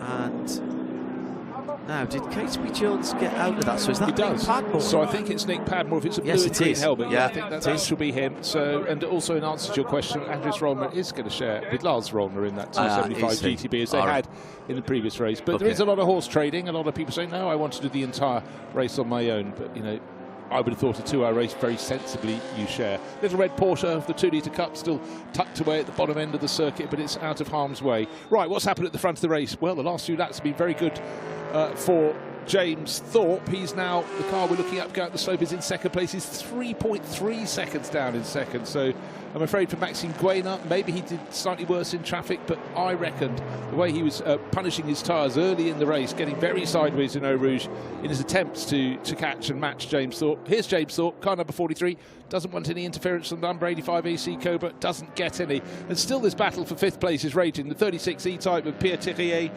fighting away with Benjamin Monet, and in fact, sorry, I beg your pardon, they're fighting over sixth place, not fifth. Getting ahead of myself, because fifth place is held by Chris Childs Jr., who in fact has had a couple of very, very good laps, and he's been in among them, and I think he's actually just moved past them. That's why Thirier's in fifth. Sorry, it's sixth, not in fifth. So Chris Childs Jr., car 74 AC Cobra, getting into the mix. Not even at the halfway point in this 2-hour race for the 60s endurance group. But soon there are going to be a flurry of pit stops, and they could well sort this race out. Still plenty of racing to come here. Some standard pit stops to come, and I'm impressed that at the front of the field, the pace of the field, but those cars have managed to get to the hour mark by the time they come in next time around, which I expect they will do, and then take their statutory pit stop. They'll be into the second hour. So let's nip down for some more comment from the pit lane. He's with the car 195. Coming from the United States of America, driving a Porsche 904, Mr. Catesby Jones. Catesby, how was it in the car? Oh, it's super. The car just feels great, and just trying to keep up with these big bore cars. You know, it's a lot of fun though. Cars got advantages in braking and a little bit of cornering, but then they have a little bit of a gap. But we're having a great time, and just trying to drive clean and behave myself and not cause any problems. And I just handed it off to Nick to finish. So hopefully we don't mess up the pit stop and, you know, all the other things that can happen. This car seems to be quite ideal for this kind of track. It's really, really good. It lacks a little bit of the power of the big cars, but it's a really nice balance, and the car is super easy to drive. So if you get a little ambitious, you can easily save it and not loop it. What about Spa? Spa is the best. This track is #1 on my list. So I love this track, and any opportunity we can get to come here, we're doing it. The best track in the world. I think that many rally drivers seems to think the same. When he's saying he hasn't got the power, it is a flat 6, but it's still only the 2-litre engine. So there's not a lot of weight in that car. There's not a lot of power in that car. The road, they had to build 100 road-going cars to homologate that for racing. And actually, when they sold it as the road-going car, I just had to check this to be, oh, we've got a safety car. Sorry, we have not. We've got a full course yellow. Oh, right on pit stop time. Now, where's the leader? The leader is just coming into the bus stop. So this is perfect. He will be in the pit lane, number 43 Jaguar. The Porsche, they sold under the name Carrera GTS because it was right at the time that Porsche were having the fight with Peugeot about 9-somethings, and which is why the 911 became the 911, because that was originally the 901. So that the internal code, the type number, which you always hear Porsche people talking about, was always 904, but it was sold as a street car as the Carrera GTS because of that back and forth. And oh man, they raced all over the place. So where have they all gone? That's what I want to know. And where are the 100-odd road cars that were built? I've got 36 at home in the barn. I've been keeping it very secret. Name me a price. Right, race leader in, car number 43, James Thorpe. Full course yellow, Maxime Guénard's followed him. Everyone will follow him. Just remember those first 4 cars. James Thorpe in the E-Type, and then the Cobras, Maxime Guénard, Xavier Dayro, Olivier Gallon. With the first safety car period, they got the right side of the equation and gained about a minute on all the chasers. They were already dropping everyone 5th place backwards. So it's really down to how these cars handle this pit stop. And we will see how they go back out. But the last 2 laps have been very good for James Thorpe. He had the long battle with Maxime Guénard. I sensed that Maxime took a little bit more out of his tyres, and James Thorpe was driving very cleanly. He came in 3.7 seconds clear. That's what he'll be carrying to the second half of the race. We have just crossed the 1 hour mark, and as we speak, James Thorpe, there he is, coming to a stop, a little chock put under the front right tyre. And again, you don't have to hurry these pit stops. So he's looking all good. Jonathan Mitchell is due to be taking... there's Jonathan Mitchell, very fast E-Type driver, just coming out to the door of the number 43. James Thorpe should get a pat on the back. That was not only a good drive, it must have been a fun drive. Doing all that overtaking, driving against a car that has a very different performance facility. You look at an E-Type and think it looks very, very long. But look, I mean, Jonathan Mitchell isn't the tallest driver in the world, but he really had to fold himself double. The doors, if ever you look at the doors on the side of well, obviously on the side of an E-Type, they don't have a big entry. Lots of cars in the 60s very much didn't. So, for lots of older drivers or taller older drivers, it wouldn't be the ideal car to drive. But once you're in, and they're fantastic. Well, this has fallen very nicely in the middle of the race. Now, I don't think our leader came in there, did he? Oh, yes, in and out. Yeah, in and out, sorry, yes. And a 20-second lead between the Jaguar and the Shelby Cobra. Now, where... It was 3.7 when they came into the pits. That's the one you have to see. It's according to their different positions in the pit lane, and in some of the screens say the driver is out. They're still in the pit lane. Our number 43, it basically has got an out on the timing screen because it's left the Grand Prix pit lane, and it comes around the corner, goes down the slope into the endurance pits, and there it is, stationary. Yeah, it hasn't actually come out the pit lane yet. Correct. That's a lovely colour as well. It is. Unusual colour for the car. In period, it wouldn't have been, but it's a colour I think would suit many cars. And again, we've got a very narrow palette of road car colours these days, and it's just rather nice to see something different. Obviously, a lot of the cars, those E-Types in period, would have raced in British Racing Green, indeed, so. Most notably. They one or two of the racers who stopped earlier are still going around and have not yet pitted for their second stop. Those perhaps who have a slightly smaller fuel tank or can't quite get to the hour mark. What you are hearing is the full course yellow has been withdrawn because those engines out on track were being revved sufficiently. You heard the Austin Healey 3000 making a wonderful burble. The number 1 car that came in from second place, the the Maxime Guénard Shelby Cobra Daytona Coupe is going out. It's being followed down the pit line by the pole starting Xavier Dayro Shelby Cobra. There it is, 139. And our race leader is no longer the race leader, only just being released because they have a longer time penalty. It really was the burden of glory for them because Jonathan Mitchell only now getting round. Oh dear. One of the front runners going down the pit lane and peeling into the... That was the Dayro car. Hold on, what's going on? They've gone for fuel. We got a red flag? No, they've gone for fuel. Oh, gone for fuel, of course they have. They've gone for fuel. So the fuel, like the Creventic series, you don't fuel in the pit lane. Okay, so you're seeing cars coming out. They pitted earlier, and that looked like Lee Mole just coming out the bottom right-hand side of the screen. So he's got his fuel on board. Then, of course, your crew have got to tell you roughly, is there a gap in the traffic going to the petrol station? Yeah. Oh, something different. Gosh, that really threw us for a second. Yes, but sorry. Importantly, the number 43 race leader, James Thorpe, handed to Jonathan Mitchell, but he is further back in the queue than Maxime Guénard's car that was behind them before they came in for the pit stops. For those that have made an earlier pit stop, we were talking about the tactics. They probably had a clear run into the refueling station and not losing time. The number 7 E-Type coming in is going to take a penalty for overtaking under a yellow. So that will be a drive-through penalty. Actually, it's been converted to 64 seconds. Overtaking under a yellow for that Jaguar E-Type, the Vincent Gay car.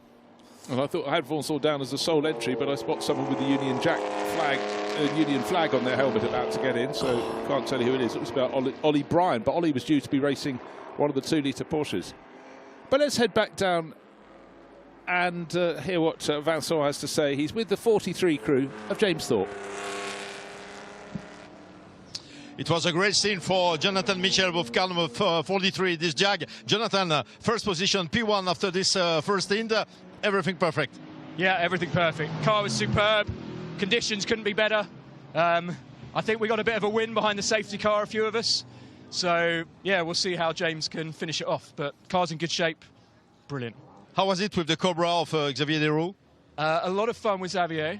And then I don't know quite where he went. And Maxime, we were quick in different places. He was coming flying up at me in areas, and then other times, braking zones, I got right back into him. So, good fun. Traditional battle between the Cobra and the Jags. Yeah, exactly. Always. And the winner will be? Too long to go. Too many variables. We'll see. Thank you, Jonathan. It will be a battle till the end of the race then.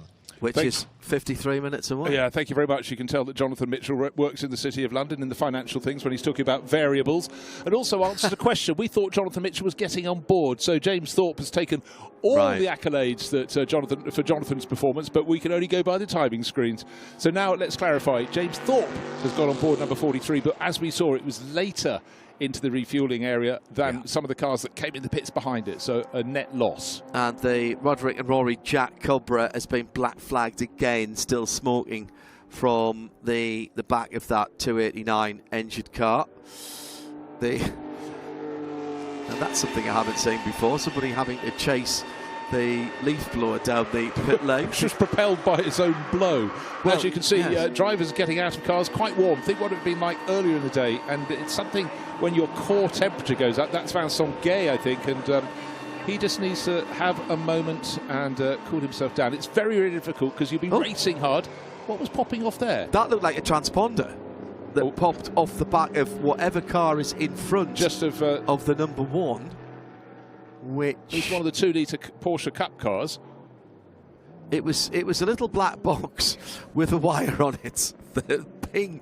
Now, he might have run over it, or it might have fallen off. Only now is James Thorpe, who's just taken over the car that was leading in the hands of Jonathan Mitchell, coming out of refueling. So what we need to see, well, we've already seen the number 1 Cobra go up the hill ahead of it, and that was the one it was fighting with. which is now in the hands of Guillaume Mahe, which was driven so well by Maxime Guéna. That is just coming down the hill to Bruxelles now. The number 1 Guillaume Mahe driven Shelby Daytona Coupe.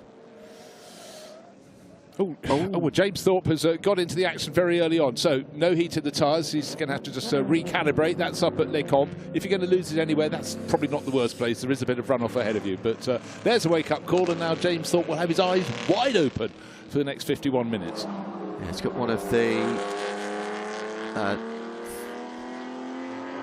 Lotus Elan 26Rs right behind him. Another brilliant piece of engineering. I think that was the Will Not All car. Yes, it was the number 55 that was on the scene there. Yeah, he shares that with Stefan Jibsel, and Stefan did the first part of the race, and doesn't seem to matter what you put Will Nuttall in, whether it's a Cooper from the early 1960s or anything, he's gonna make it sing. So he'll have cooling temperatures, the setting of the sun, and a charge to the end of this race. 2 hours for the 60s endurance field, and it's been packed with glorious cars, some fantastic racing between the Cobras and the Jaguar E-types, as there ever was. But now we're going to see quite a lot of drivers who are running a 2-driver combination starting to pick up the pace, and the order will change. And don't forget that some of the more highly qualified drivers, higher license ranking, they have a longer pit stop, and so there will be a sort of change of position, change of gap, and then it should come down again towards the end. Pit window will close in 5 minutes. So for most of these cars, if you haven't stopped already, you've only got 1 more lap. But scrolling down to those that are running, I think everyone's done at least 1 stop. Yes, it has. And Loris Hazeman's just done another fastest lap for the Bizzarini, a 46.599. Wow. That car running in 43rd. I think it's the last of the cars that are running, but that is a very, very impressive lap indeed from the 5300 GT. Could you just from 65. check? Did we lose Frank Loudencloss in the number 45? Yes, we did. Okay, so yes. that was Ollie Bryant I saw in the background getting into the number 7 E-Type. We look at it coming up the hill. If we get the side-on shot, we see a helmet that's got basically the Union Jack on it. Let's have a look. Oh, it just goes out of shot. But I'm fairly sure he's jumped across because Frank's had a problem with the car he was sharing. Wait for that to come up on the timing screen. Still saying Vincent Gay, but I think Ollie Bryant's taken over the number 7 Jag. Well, Frank Loudencloss is back out again. Has lost a couple of laps. Maybe Ollie started that car, you know. Because Frank's only been down the pit lane once. It was going slow at one point, and there was a yellow flag out for it. But he's been in, he's done his pit stop, and he's back out again. Much like thinking James Thorpe was doing the first part of the race in the 43 E-Type. You know, maybe the drivers decided at the last minute, but there's James Thorpe on board. Much better line, the top of the hill at Les Comps. More traditional, I'd say. On the curbs, not over them. But for a lot of the drivers taking a look, this is the Argentinian flag on the front of this 2-litre Cup class car. I'm not going to hazard a guess who started it, since we seem to get that wrong. Jose Ruben Zanchetta is one of the drivers I can offer you. He's the regular driver in there, and sharing this weekend, I have to scroll down a very long way, Julien Lefeil, also another Argentinian doing racing in Europe. Of course, if they've ever been racing in Buenos Aires, one of the hottest ever race meetings was one that really launched Sterling Moss. It was the first engine for a rear engine win for a rear engine Formula 1 car. I think it was 1958 off the top of my head. And he could make his tyres last the whole of the race. He had canvas showing at the end, but it was a race that certainly Fangio went, I know you were good, but look what you've done to those of us with front engine cars. The exclamation from me was for James Thorpe dangling the inside wheel of the number 43 1965 E-Type 3.8 6-cylinder straight 6. Yeah, of course. He's going to have to use all of those 3.8 litres because he came out 20 seconds behind the number 1 Cobra, Guillaume Mahe. It's now down to 18 seconds, so he's catching up. Here's the number 1 Cobra coming into the bus stop chicane. Hot work for all the drivers involved. Still 50-odd minutes to go. And let's go down, talking of hot work, with Vincent, who's caught up with Vincent Gay. Oliver Bryan is now at the wheel of the Jag number 7, but just before it was Vincent Gay. We do the interview in French. Vincent, dans la Jaguar, c'était visiblement exhausting, comme ils disent en Angleterre. Ah, super exhausted. À mon avis, il devait bien faire 60 degrés. Et le début de course a été assez... le début de course a été assez viril. Et donc, difficile de prendre une cadence. Il fallait rester dans le groupe. Et disons qu'à mon âge canonique, j'ai fini par fatiguer. Et je dois dire que les 5 derniers tours ont été un véritable calvaire. Parce que vraiment, je n'en pouvais plus. Voilà. Bon, mais à part ça, la voiture va bien, la voiture va très bien. J'ai un bon coéquipier, donc on va faire au mieux. L'objectif, c'est quoi, Vincent, avec Oliver Bryan au volant maintenant? L'objectif, en tout cas, dans les 5 premiers, essayer d'être dans les 5 premiers. Maintenant, Oli est tellement compétitif qu'il est capable de m'étonner, dans le bon sens du terme. Voilà. Merci, félicitations. We are very proud of him, of course. He's not so young anymore, but always here, Vincent Gay with this Jag number 7. Thank you, Vincent, But yeah, I think that's a sign. 60 degrees in the cockpit of his car. That is hot. Hideous for anyone. But Vincent has some fantastic cars. And suggesting that maybe, hopefully, Ollie Bryant, here he is, car number 7, can get into the top 5. Well, he's in the top 3 in class, and at the moment he sits in 12th position. He needs to make a couple of minutes up to get into the overall top 5, but he's already 3rd in class. In fact, he's racing Phil Keane for 2nd in class, who's only 14 seconds up the road. The leader in class is the Jonathan Mitchell Jaguar in 2nd overall. So potentially another step, swap sides on the podium for their class victory. How far can Phil Keane and Vincent Gay and Ollie Bryant, rather, for Vincent Gay, get up the field? Actually, he's got Oliver Meurens now in between them with the 146 Elan 26R. But 3/4 of an hour to play with. I just want to blow the trumpet for the Graf von Wedel family. Lando started in this Lotus Elan. He was running about 12th. He was losing horsepower to everybody around him. He's up in 5th place overall now. Yes, the faster cars have come back through. They may not have had much in terms of a burden of glory and extra time in the pits, but Alexis doing a really good, tidy job. But the cars behind are all faster, but for now in 5th. Just remember that. And don't forget that burden of glory was somewhat, for the top 4 cars, negated by that 1 minute and 3 seconds that they gained under the safety car. And right now, that Lotus Elan is only 44 seconds away from the lead. So without that splitting of the field, they would actually be probably be in front and be being chased down.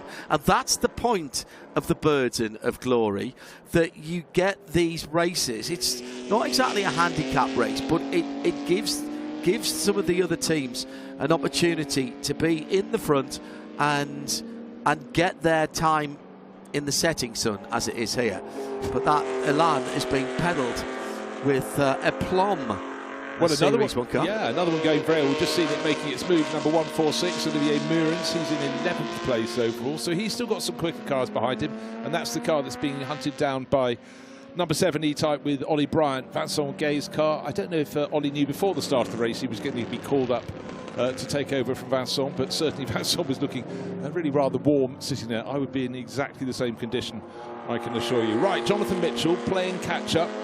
He's not. He's in the pits. It's James Thorpe playing catch-up in the number 43 E-Type. Yes, they flipped them round. No. Easily done. But the main target is the number 1 car. It's the number 1 leading the race. It's Guillaume Mahé, who took over from Maxime Guéna, and we'll see what they do relatively. The gap is 16 seconds between 1st and 2nd at the moment. And another class leader is still the 275 Ferrari, and as you suggested, it would be Lars that took over. It is indeed Lars Rollner behind the wheel of the 188 car, leading GT3 by a margin. Actually, that car just does its thing.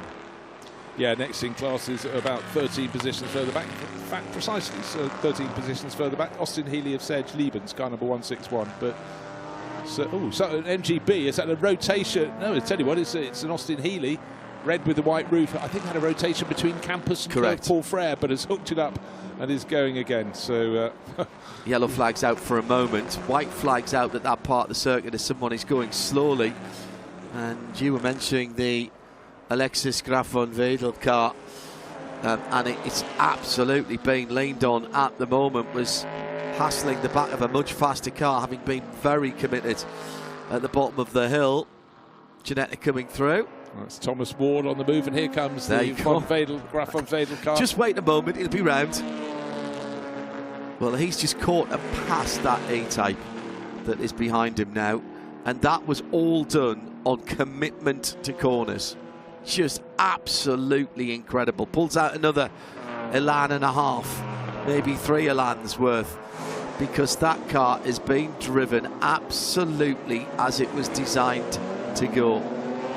I'm glad to see it's going so well. A couple of weekends ago, at the Donington Historic Festival, and it had mechanical issues. But again, a lot of historic cars, it takes a few meetings to find out what makes them tick. The speed with which he's catching that Ginetta, there was about 3-4 seconds between the bottom part of the circuit, half a lap later, crossing the start-finish line. And the Ginetta does not have the answer to the question that is only being asked once. Alexis Graf von Wedel through, neat, clean, tidy, and then the great descent. Saw how banked the inside of La Source was there as the Lotus bounced through it. It's something that you don't think about when you see other forms of racing here. Takes the smoothest line possible through Eau Rouge and then tries to straighten out that middle part. You don't want to be putting too much steering lock in. He doesn't want to be scrubbing any speed off. The leader then, Guillaume Marre, in the Shelby Cobra Daytona, number 1. Number 1 on the entry, number 1 on the track, the 1965 car. Well, they looked into a little bit of the lead, there's no doubt about that. And as we've mentioned, they didn't have the full handicap put on at the pit stop because of that. It was somewhat mitigated, but you cannot argue with how these cars at the front of the field have been driven, Bruce, and he's now got nearly 18 seconds on the second place car. Now he leads the race in the GT5 category. GT4 is that Jaguar E-Type in second, the 43. Did Olivier Gallant hand the car over to... No. No, he is actually driving on his own, is he? Yeah. Right, okay, good man. Double checking, but yeah, no, he's not down to have anyone come and play with him. So he's second in GT5, and the Xavier Deroux car, the 139, that is third in that class.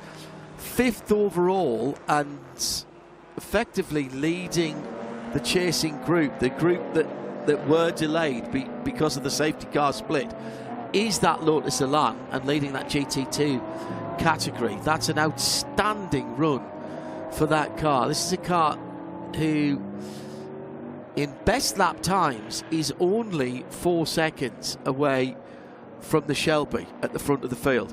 Now, 4 seconds is quite a lot in lap times on a normal circuit. This isn't a normal circuit.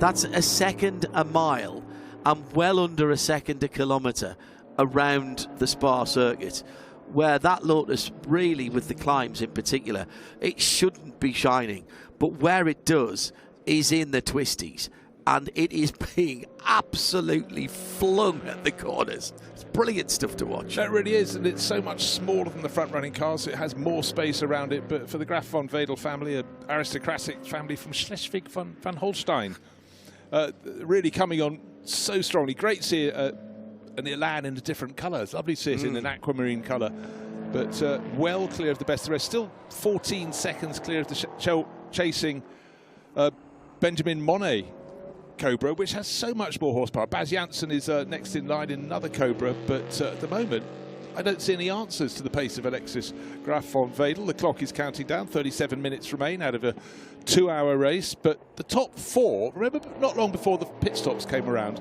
they were covered by about 4 or 5 seconds. But the last few laps, it really went out with Jonathan Mitchell escaping in the lead in that number 43 E-Type. Remember, he came into the pit stop 3.7 seconds clear, wasn't it, of the number 1 Shelby Cobra Daytona Coupe. And the Galant car had dropped back a bit, and the Xavier Dayro car that started on pole position, both Shelby Cobras, they're now third, respectively, 31 and 42 seconds down on the front-running duo. And the front-running duo, it's not getting any closer for James Thorpe. He's floating at sort of between 15 and 17 seconds down on the number 1. So Guillaume Maillet here he is now, just got to keep it as smooth as he possibly can through to the finish. A couple of cars that have just put in fast laps. Class fastest lap in the 9:04.6 Carrera for Nick Padmore, the number 192 car. That's running second in the GT2 category. He's just done a 52.1.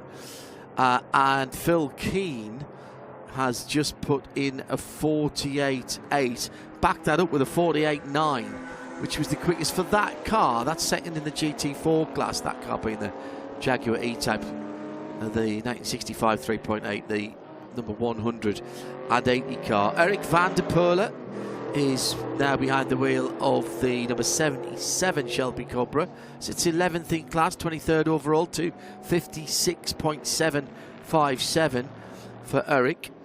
And just outside the 3 minutes, Charles Baudin with a 3 minutes 1 in the Lotus Elan 26R, number 39 car. Still people finding pace out there with a little over half an hour to go. 35 minutes still on the clock. Yeah, and that's far from the last race of the day. We're going to round out with another couple to conclude the Saturday here at Spa-Francorchamps. It's been very hot. The weather's been absolutely fantastic. We've got a GT3 field, more than 40 cars coming out to play for the GT3 revival, starting at 9:25 and going on for 50 minutes, and a 40-minute race. The endurance racing legends, that's the GT2 class. Think Ferraris, think Porsches, Aston Martins, Corvettes in that mix. That's their second of their races today. They had one just before lunch break. So they'll go from 10:35 to 23:15. Long day, but they will get the experience of racing in the full dark around here. And those cars are the most recent, or getting on towards the most recent cars. They have got the better headlights, of course, and that makes a lot of sense. You're sitting watching us around the world now and wondering about this event. We're right in the middle of the Ardennes, and getting here from anywhere in Europe is a relatively easy drive. Getting to Brussels Airport, it's, well, depending on Brussels Ring Road traffic, that can be a tad frustrating, to be honest. But 90 minutes to a couple of hours. Beautiful countryside, great hospitality and restaurants. Plenty of towns around here, whether you go out to Malmedy or Stavolo or Spa itself. 15 minutes from the Lasso Centre entry to the track. So don't just think about it, start planning it, because you're watching this now and thinking how good it is. It's better when you're here. Yeah, it is quite simple. We can give you the sights and the sounds, not the smells, and not the feeling of being up close and personal to these classic racing cars. Yeah, and I think, John, on top of that, there are many points where the cameras focus on the cars going around the track, but when you get to the highest point, up at Les Combes, and you look out over the Ardennes forest, and you can see the track in about 4 different positions, and see the cars on the climb back up the circuit, you really just go unbelievable. In the back, Pouhon, the corner we're just seeing the cars in the back go through in the background of the shot, there's a footpath from the bottom of the hill at Eau Rouge, just below the old pits, all the way through the forest. You can go there, then you can carry on round, they'll get a map of the circuit, the various other points, you can cross underneath, walk back up via Blanchemont. We're talking classic stories. And again, of course, there are places to eat and drink the whole way around, and the local area is fabulous as well. So it's so rewarding. And the infrastructure here has been improved year on year. Immeasurably. Those paths used to be gravel and dirt. They are now hard standing There's fantastic facilities, including that new grandstand at the top of Radion.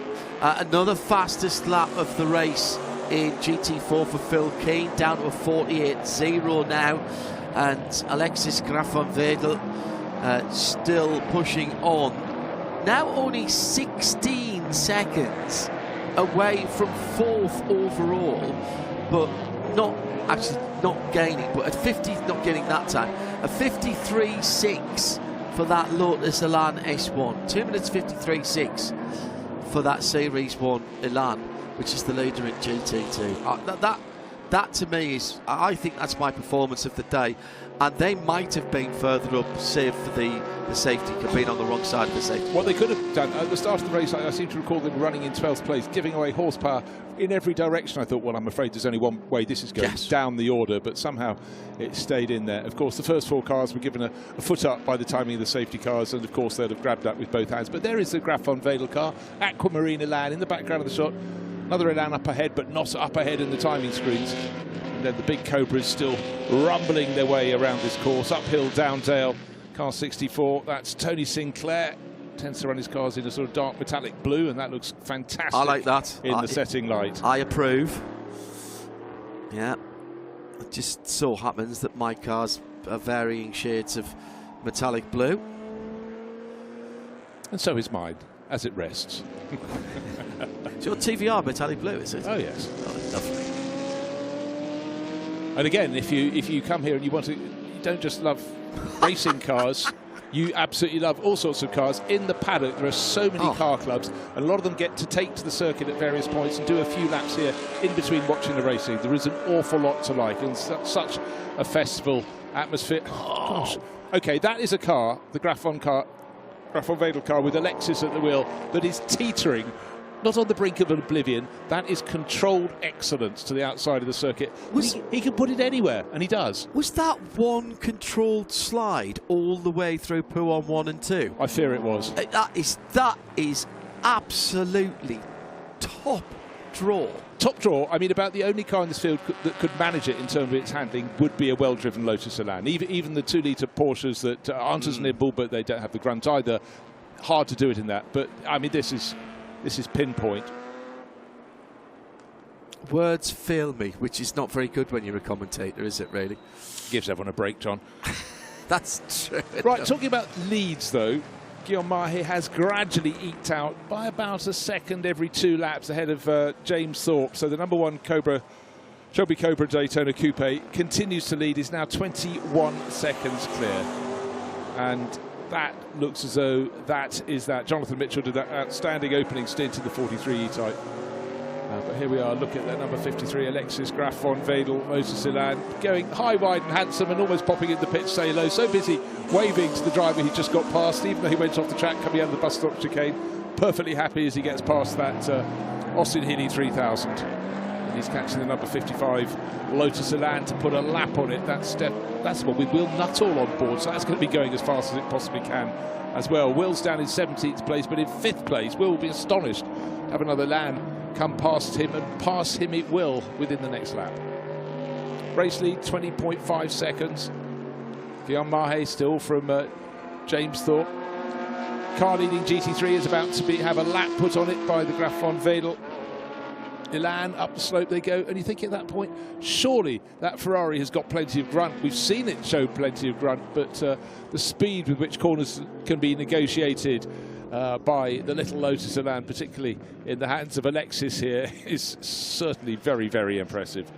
And that, as a road car, was 640 kilos. With a reworked version of the Ford Crossflow 1500cc engine. As a road car again, putting out just over 100 horsepower. Those are big numbers in those days. Yeah, but just on 100 horsepower. But it was the power to weight ratio that was always the key for the Lotus. Oh dear, Benjamin Monet's had a moment. He's finding some terra firma and the right part of the track. That's up at Les Combes, but Benjamin was running in 6th place overall. He was sitting 13, 14 seconds or so behind the Graf van Wedel Lotus, and that would obviously have extended it. Yellow flag at some point on the... Michel Grosvillier has pulled off. You know, this is a sign. If a driver has a problem, it's always very good when they know how to get off the circuit and out of the way to delay no one else. So well done. That was Lecombe at the top of the hill there. I'm just checking. There are some pit stop time infringements, and Ollie Bryant has got a big one.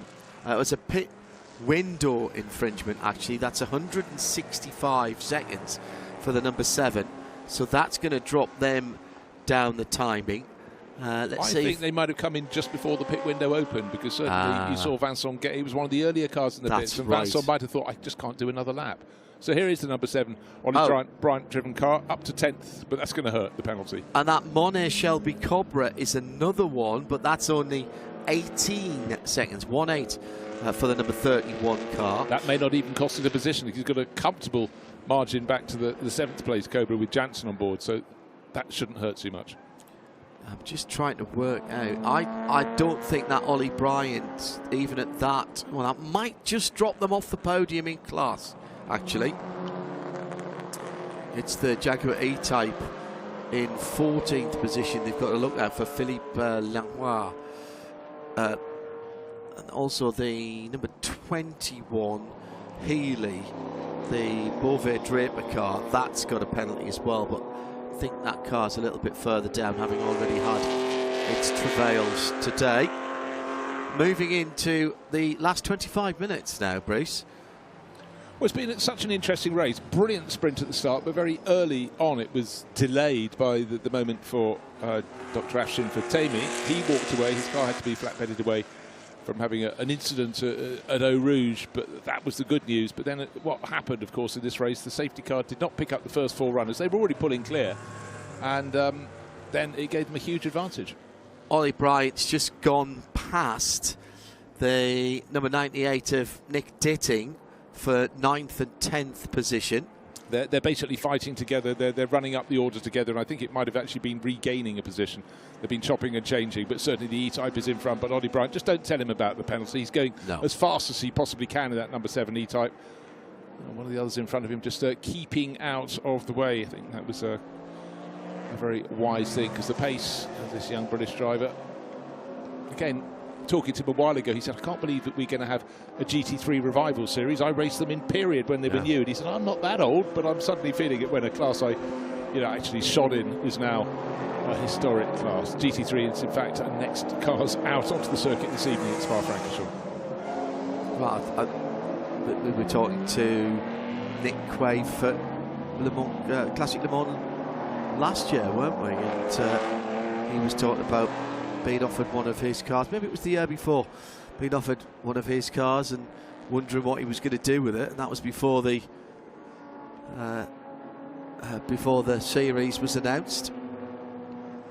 Yeah, there were already whispers, but certainly the value of a GT3 car has comfortably improved, I think we could say, now that it's a historic class, and the demand is huge, and they should be fairly bulletproof on the basis, of course, they'd normally have to, in period, compete the full 24 hours here at Spa-Francorchamps, do a 6-hour race at Paul Ricard in the heat. So these aren't cars just made for sprints, but these cars, the E-Types and the Shelby Cobra Daytona Coupes, largely their races were shorter, but then of course they had the ambition to shine at Le Mans. That's why we have the Shelby Cobra Daytona Coupe with its longer, sleeker bodywork. But we just have to remember, take a look at the history books, the history of Le Mans. You realise there weren't so many finishers in the 1960s. No. Same number of starters, pretty much. The one that's not finishing here by looks things is, I think that's the Koenig car number 74. Let's have a little look on the entry list. I beg your pardon, it's the Baz Jansen car. That has been running very nicely. That was running, it was falling away from Benjamin Monet. It was running in 7th overall, and suddenly that has plunged right down the order. We saw it coming in slowly, dropped down to 12th position overall, still in the pit, so it's in the, because it's gone around the top of the pit lane and then sitting in the pit lane. So problem for that car shared with Chris Giles Jr. But that was battling for 4th in GT5 with Ben Monet. Jerry Sisk says, can you hide the checkered flag for an hour or so and just let these guys go round? Oh, it's all about you, isn't it? Oh, yeah. Jerry. And the drivers. Yeah. I didn't know. But they are mesmeric, aren't they, in this light? The lights are coming on now, but it's just seeing, this is what I love about historic racing. Cars with oomph versus cars with handling. I mean, that's really slimmed it down to a very slim description. But when you see someone like Ollie Bryant in that number 7 E-Type absolutely making it flow around this circuit. That's when you appreciate skinnier tyres can actually make for better racing. And one of the 2 Litre Cup cars, another one of the 2 Litre Cup cars, copying a penalty here, and it is the number 190 IS. That is the Zanchetta car, isn't it? Yeah, yes, and that's the best place of the 911 2 Litre Cup class cars. Well, that's just got a 30-second time penalty. I don't think that'll affect it, actually. Yeah, that was the one we saw in the pit, silver in livery, but with the blue and white Argentinian flag across the nose. Flag, yeah. Which is something quite a lot of the cars would have had in period, and particularly in the 2 Litre Cup. It's always encouraged. You see the national colours. Right, good news set of is for the tyres. 74 car. Yeah, maybe it was just a simple slow puncture for Baz Janssen. Well, it's definitely a new right front. You can still see the sticker on it. It literally is sticker tyres, at least on that right front. Sticker tyre maybe. Through Les Combes. Such a rhythm part of the circuit there. You've been flat out up the Camel Straight. Hit your braking marker, get the car slowed down a gear. Balance the car through the first right, left, and then let the car settle again and drift to the left-hand side before you commit to the last right-hander, which goes over the top of the brow. And then you're plunging down towards Bruxelles. Great part of the circuit, and even then you're not finished, because you come out of Bruxelles and you've got to haul the car back to the right hand side of the road for that tricky little no-named corner, Speaker's corner. They have pushed the barriers back a tiny little bit there. That always seemed to be ridiculously close there down through the years. And then of course you're down to that double left, the double gauche on Pouhon. In many ways, I think if you get fortunate enough to come and play on this circuit and have a go, the corner that does really open your eyes is, everyone talks about Eau Rouge to Radillon. You know about that. That's folklore. People don't talk enough about Pouhon. Totally agree. Because you're going, of course, television flattens the shot, but you're going down, there's still an appreciable slope in, and from the top, the first apex to the second apex, the corner is dropping away enormously. Yes. At that point, your car wants to carry on to the outside. You'd quite like it to carry on going left. And then, of course, you get the famous corners on the way back up. Blanchimont, famous for being just flat out and fearsome. But I honestly reckon if you get out on the circuit, and please do, there are plenty of schools around and people who have cars that can take you around the circuit, give you a bit of coaching and let you have a go. You will be richly rewarded. It's far harder than you think, but it's far greater as a challenge. The thing about Pouhon is if you've got a car that you are confident in, it's had a bit of gravel being sprayed by OPK2, famous number plate there. So that was that a position change for 12th for Greg Caton? In that, yeah, it was. He got past Philippe Lenoir, who was taken over from Pierre Thirier in that metallic blue E-type. If you've got some confidence going down to Pouhon, and it could either be confidence or, as it was in my case the first time I went down there, pure dumb luck. So I'm charging down there, and I arrived at what I thought was probably 15 to 20 miles an hour at the very least, too fast. But it was before they pulled the gravel trap back in. So there was a big car park on the other side of it. So I thought to myself, well, I'll just let the car roll. And if I have to open my hands out, I can open my hands out. And of course, I rolled up onto the curb and thought, I wasn't 20 miles an hour. That was actually about the right speed, or maybe I could have committed harder. It's such a difficult corner to pick through because there's so few reference points around that first part as well, Bruce. And then, as you say, you've congratulated yourself. I've got through the first. Oh, hang on, he's the second one coming. I just want to ask one question, John. Why, at your first attempt, were you trying to go in so quickly? Well, I did, because you come down that hill so fast. We'd literally just been released from behind the safety car, and it was like, oh, I'm here already. It looks much longer on the telly. It really does. It is lovely around here. I typically don't do track days. If I could get a chance to race, I still do, as we've got the number 73. Is that the silver?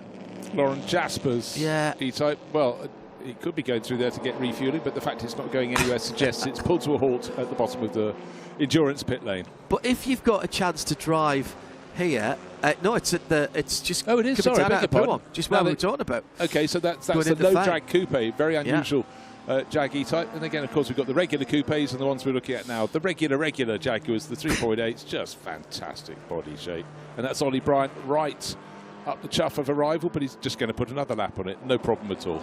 Lights ablaze. And this weekend, the track sessions this weekend are lovely because there's such a variety of cars out there and everybody is behaving themselves.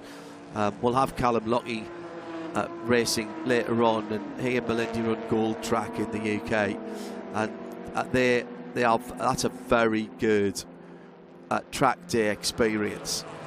And to get the opportunity to come round this circuit, even for me, was an opportunity that I just couldn't eschew. Yeah, look, and I mean, we've just come from last weekend, another magnificent circuit that you can drive on if you so choose. The Nürburgring Nordschleife, huge crowds there for the Nürburgring 24 hours. But here it's harder. You do have to be more organised. You have to sort of get permission to be on the circuit. And you know what? It's with track day clubs, experience counts for so much. They know how to run them, so definitely look for whichever company has circuit experience but time of running, and they will make the most fun that you can have in your car. They would say they make it as much as they can for you as well. It doesn't do anyone any good if you've got people going on the circuit having too much bravado and stopping a session. But anyhow, these are epic circuits here, and they're listed. How far up is it? 60 kilometres, 40 miles between the Nürburgring, maybe slightly more. About 80. About 80. About 80. Okay, but close enough to share the same weather patterns. Well, and share them they do. Yeah. Now, somebody, again, has had... I've seen that bright yellow inboard at least the last 2 laps. Somebody's playing fast and loose with fuel consumption with still 15 minutes to go. When we talk about the pit lane window being closed, that's the mandatory pit lane window. Of course, if you have to come in for more fuel, you come in for more fuel. No, entirely so. Haven't talked about the gap between first and second for a while. Looking at another of the Elans going very nicely. That's Will Nuttall. He's just gained a position. He's moved up to 16th place overall. But we know the one that's leading the class has just gone through our shot. That's Alexis Graf von Wedelin, 5th position overall. And now with under 15 minutes to go, he's got a 26-second margin over Benjamin Monet's Cobra. So you have to say that little Lotus Elan, not the one we're looking at now, that's going well, ought to win its class and should finish in 5th overall, which will just be an outstanding result. Top 9 still on the lead lap by my reckoning at the moment. And that despite, actually that might, no, I think that's right. I'll wait for them to come across the line, but given that we had that split earlier on with the 2 Cupra safety cars. Yes, I mean, always after that, the cars that were running in the first 4 positions were going to finish in the top 4 positions, barring some mechanical failure. But for that Graf von Wedel Lotus to get up to the lead of everybody else has been remarkable. Well, and God, Will Nuttall's really pushing. Look at the balance he's got there, going through Eau Rouge up to Radion. Fingertips on the steering wheel. Totally. And when sitting in that grandstand at Radion with the clear windscreen, with the big glass houses of these cars, you can see the driver working just on the fingertips, just balancing that car, feeling for the grip from the front end and the rear end. Where's it going? Is it turning in? Do I need to adjust the throttle? Do I need to adjust the steering? You might be wondering, by the way, why we didn't get the wave by and get the fail back up. As we said at the time, that is so difficult to arrange even in contemporary racing without people losing out or it taking a long time. And remember, there are no pits to cars radio here, so it was unfortunate for those, but that is one of the vagaries of this type of racing. Oh, first corner spin, last source. It's the E-type of the Tremblay type, isn't it? Yes, it is 6th in its class at the moment, sitting in 28th position. for Hervé. He's one of the, well, I suppose about a third of the field have decided to do solo, so you can forgive him a little mistake after a best part of 2 hours of racing, but he did it in a place where nothing untoward, didn't drag any particular amount of gravel onto track, but again, a slower run for him than the chasing Cobra. Remarkable as they accelerate through Radillon, through the kink, and the Cobra, lights ablaze, will monster his way past, running up the slope. Neat and tidy. Nobody got hurt in the making of that overtaking manoeuvre. And that's Nicholas Ditting really getting a move on. 9th overall. I think there'll be a few drivers who will be requiring rehydration, and I actually do mean rehydration with water and nothing else after this. My hat is off to anybody who's done this race on their own in whatever car they are doing, because this has been a workout. Yeah, and you think they had some time behind the safety cars, but actually you almost get hotter there because you're not getting the airflow. Your concentration goes a little bit, and you're just not operating at the same level. But they'll all be very, very glad to rehydrate of the proper stuff, not with the frothy stuff. And for the top three runners, Guillaume Mahe and his teammate who kicked off the start of the race, Maxime Guénard, you have to say they are going to be on the top step of the podium there.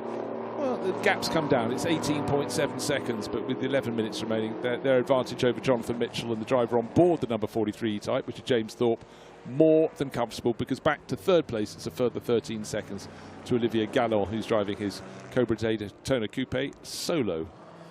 Yeah, he's checking the classes again as we move down into the last 11 minutes. The GT3 category, it's still the Rollner Ferrari. Lars behind the wheel of that car now, the 188 car, the dark green car. It's done a couple of races today. This is the second race, sitting in a very creditable 17th position overall, just a lap off the overall lead.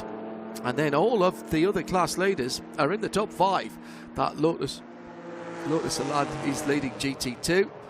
That's the 53 turquoise car that we've been talking about, with having been very impressed by it, and that is a class leader. Second place car, the Jaguar, the number 43, that is a GT4 leader, and the overall leader obviously is the GT5 leader.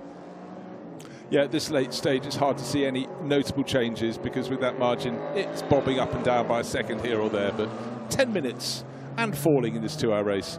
Light falling, temperatures falling.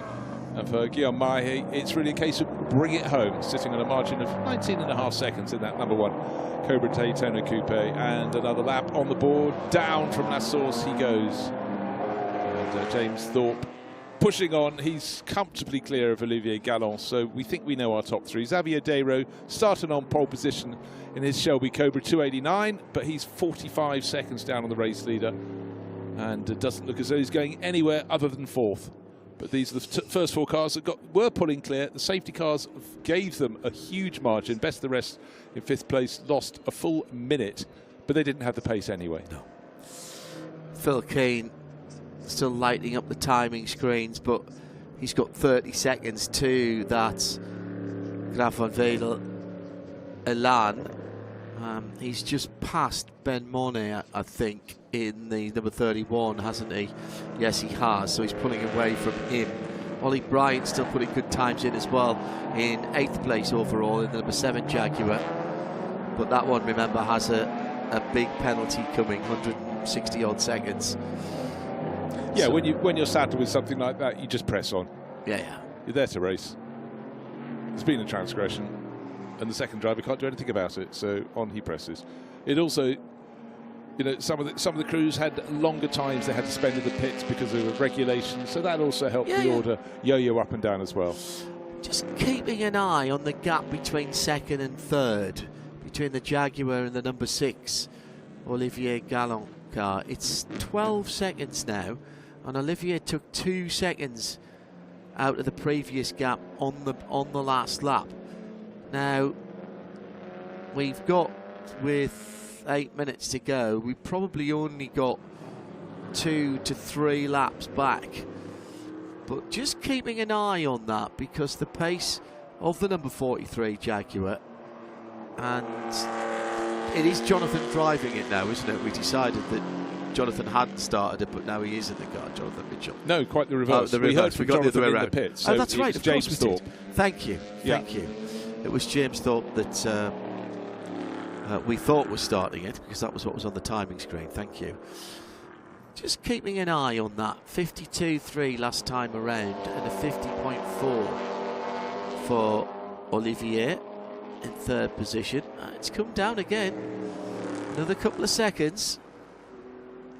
Yeah, but it's still sitting at over 10 seconds. Surely I would suggest that James Thorpe will hang on to that, but we don't know. He might be nursing a problem. But I think he might be looking after the fuel. It could be the fuel. You're trying to knit drama into this race, John? Possibly. No, you could be, but he's sort of pretty much level pegging with Guillaume Mahe, who's leading the race in the number 1 Cobra. Traffic may give and take away a little bit, of course. We started this race with 56 cars, and that means you are going to find them very seldom one at a time, normally in a gaggle. That's how it happens in racing. I reckon we've got about 40 still running of the cars that started. Variety of issues. The biggest for the Carrera GTS. Yeah, just keeping an eye. There's a better lap from the Jaguar last time around, and James Thorpe. 53.0, that's more like it. The car's done a 48.8, but it's on the tyres on which it started the race. Which I think you made the best point of anything at the beginning, that so many people went off like the clappers in track temperature of 46, 47 Celsius, and you have to pay a price for that later on.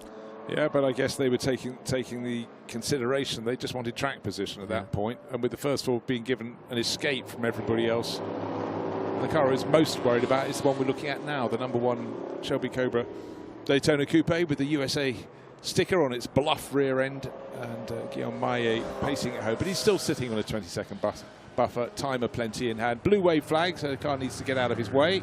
The driver will acknowledge that. Losing a half second or so, I would suggest, but with that buffer, he's clear of James Thorpe. Well, somebody who has no tyre worries and clearly has no fuel worries either is Phil Keane in the Jaguar E-Type number 180, 6th position at the moment. He's just at a 2:46.9, fastest lap of the class, the GT4, and I think I'd have to check to see what the Bizzarini did earlier on that, but no, 45.8 was the Bizzarini earlier on, so that I reckon that's the second fastest lap of anything in the race for Phil Keane. That sounds about right. So Phil up into 6th place overall. Benjamin Monnet now in his wake, but equally Ollie Bryant nowhere near close enough in the remaining 5 minutes of this race to move up from 8th overall. Nick Ditting is about to be lapped by our race leader. Nick Padmore has been in that 9046 Carrera GTS. He took over from Catesby Jones, but Guillaume Mahe goes on to another lap, giving chase. James Thorpe snaking around under braking.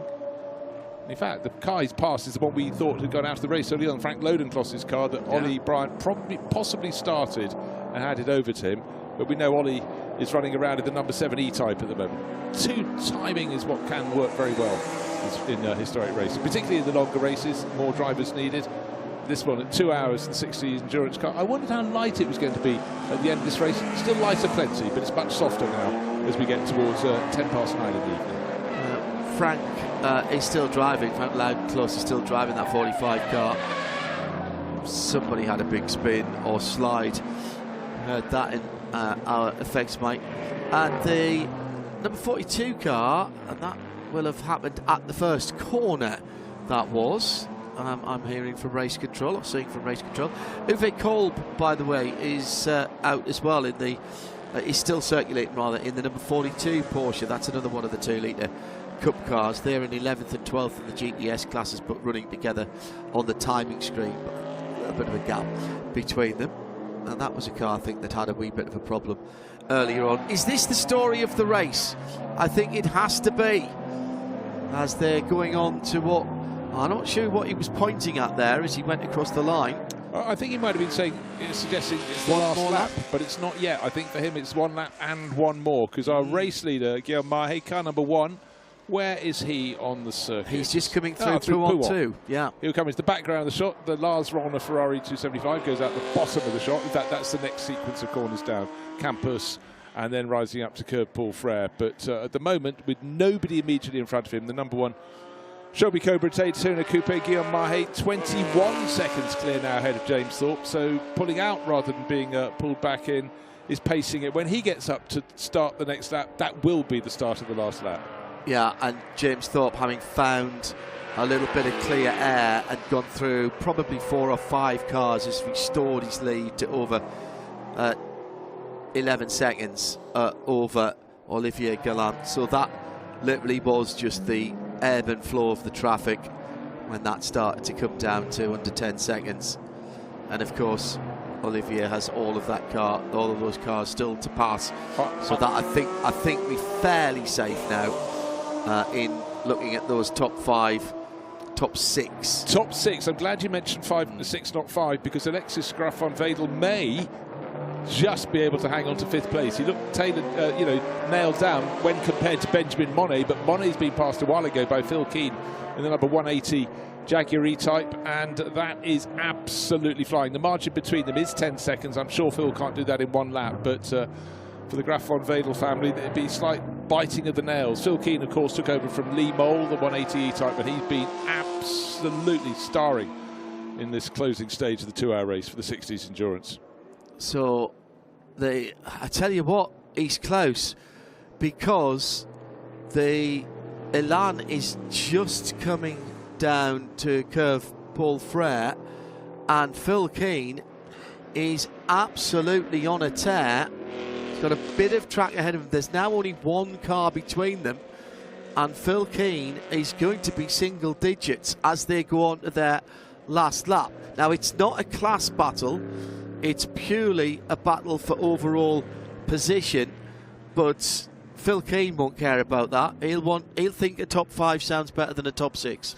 Yeah, going through Blanchimont now. The gap's coming down. There are no cars between them, and unfortunately for them, they have 1 further lap to do. Our race leader, Guillaume Mahé, is on his last lap, but he's behind them on the track. He's half a lap down. He's just going down to Speaker's Corner, and as the 5th and 6th place car, the Graf van Wedel Lotus Elan, and Phil Keane and Jaguar E-Type come to the bus stop chicane, there is next to nothing between them. I think what looked like a 5th place is going to go away in the final lap, but no disgrace to the Graf van Wedels. But for our race leader, Guillaume Mahé, started this lap well. Last lap he started with a 21-second advantage. It's actually gone out. Traffic worked in his favour, 25 seconds clear. He's got under half a lap to go until the checkered flag. It's been a superb run, hasn't it? And what a way to kick off our evening session with a 2-hour 60s endurance competition. That's here at the Spa Classic as part of the Peter Auto Le Mans Classic Series for 2026, the newly named series that runs across the year. And if you're enjoying this, a reminder that we'll have coverage for you of all of the rounds, including the new Le Mans Classic this year. Waiting for the checkered flag for the leader. I'm keeping my eyes on the battle for 5th and 6th at Brussels at the moment, and there's traffic ahead of the Lotus exactly where they don't need it, exactly where that car is strong. Meantime, Bruce, what a victory. Yeah, neat and tidy, starting by Maxime Guénard, brought home by Guillaume Mahé. It will be 28, 30 seconds, whatever it is, and certainly Jonathan Mitchell started beautifully in the number 43 E-Type. Second half of the race, James Thorpe, here he is, car number 43, going very nicely, but when you're on the final lap and the gap's going out, you're safe in 2nd place, you back it off and you bring it home. So great to have. We wondered if the power of the Cobras in the coupe form or the hardtop form would be too much for the Jaguar E-Types. Well, it was for all but one of them, but great run through. And 3rd place ought to go to Olivier Galland, and in the background of the shot he gets much, much closer in 4th place overall. Lights and blades crossing the line, so that's 3rd place on the board. There's nothing between Alexis Graf van Wedel and Phil Keane. Actually, there is. There's one. No, there isn't, because the number 146 car is right there and holding the Lotus back for the moment, and Phil Keane is right on the back of that 5th place car. The battle for 5th and 6th coming through to Blanchimont now. We'll look back towards the bus stop to see them come through. I suspect that if the Lotus cannot pass the car ahead of it, and it's may not be able to do it, the 146 is another Lotus, actually it's a 24R, and I think the pass has been made. The pass has been made. Watch for the little blue, light blue Lotus coming to the line.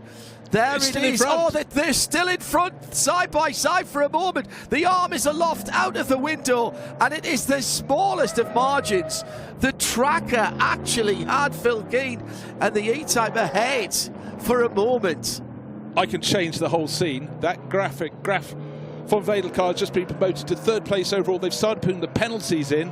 So victory to the number 1 Cobra, 2nd place to the Mitchell and Thorpe Jaguar, and 3rd place overall, the Graf von Wedels. So Phil Keane followed across the line. How far behind? 0.8 of a second. Wow. So nearly got past it. But Olivier Gallon and Xavier Desraux have been demoted from 3rd and 4th to 5th and 6th. And so, what a story. On the podium, a car from GT5, GT4 and GT2.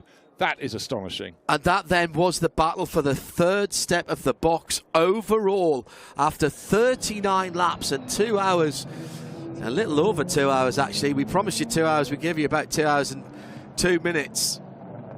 Always like to under-promise and over-deliver. What a run to the line. And Alexis Graf von Wedel holding off Phil Keane.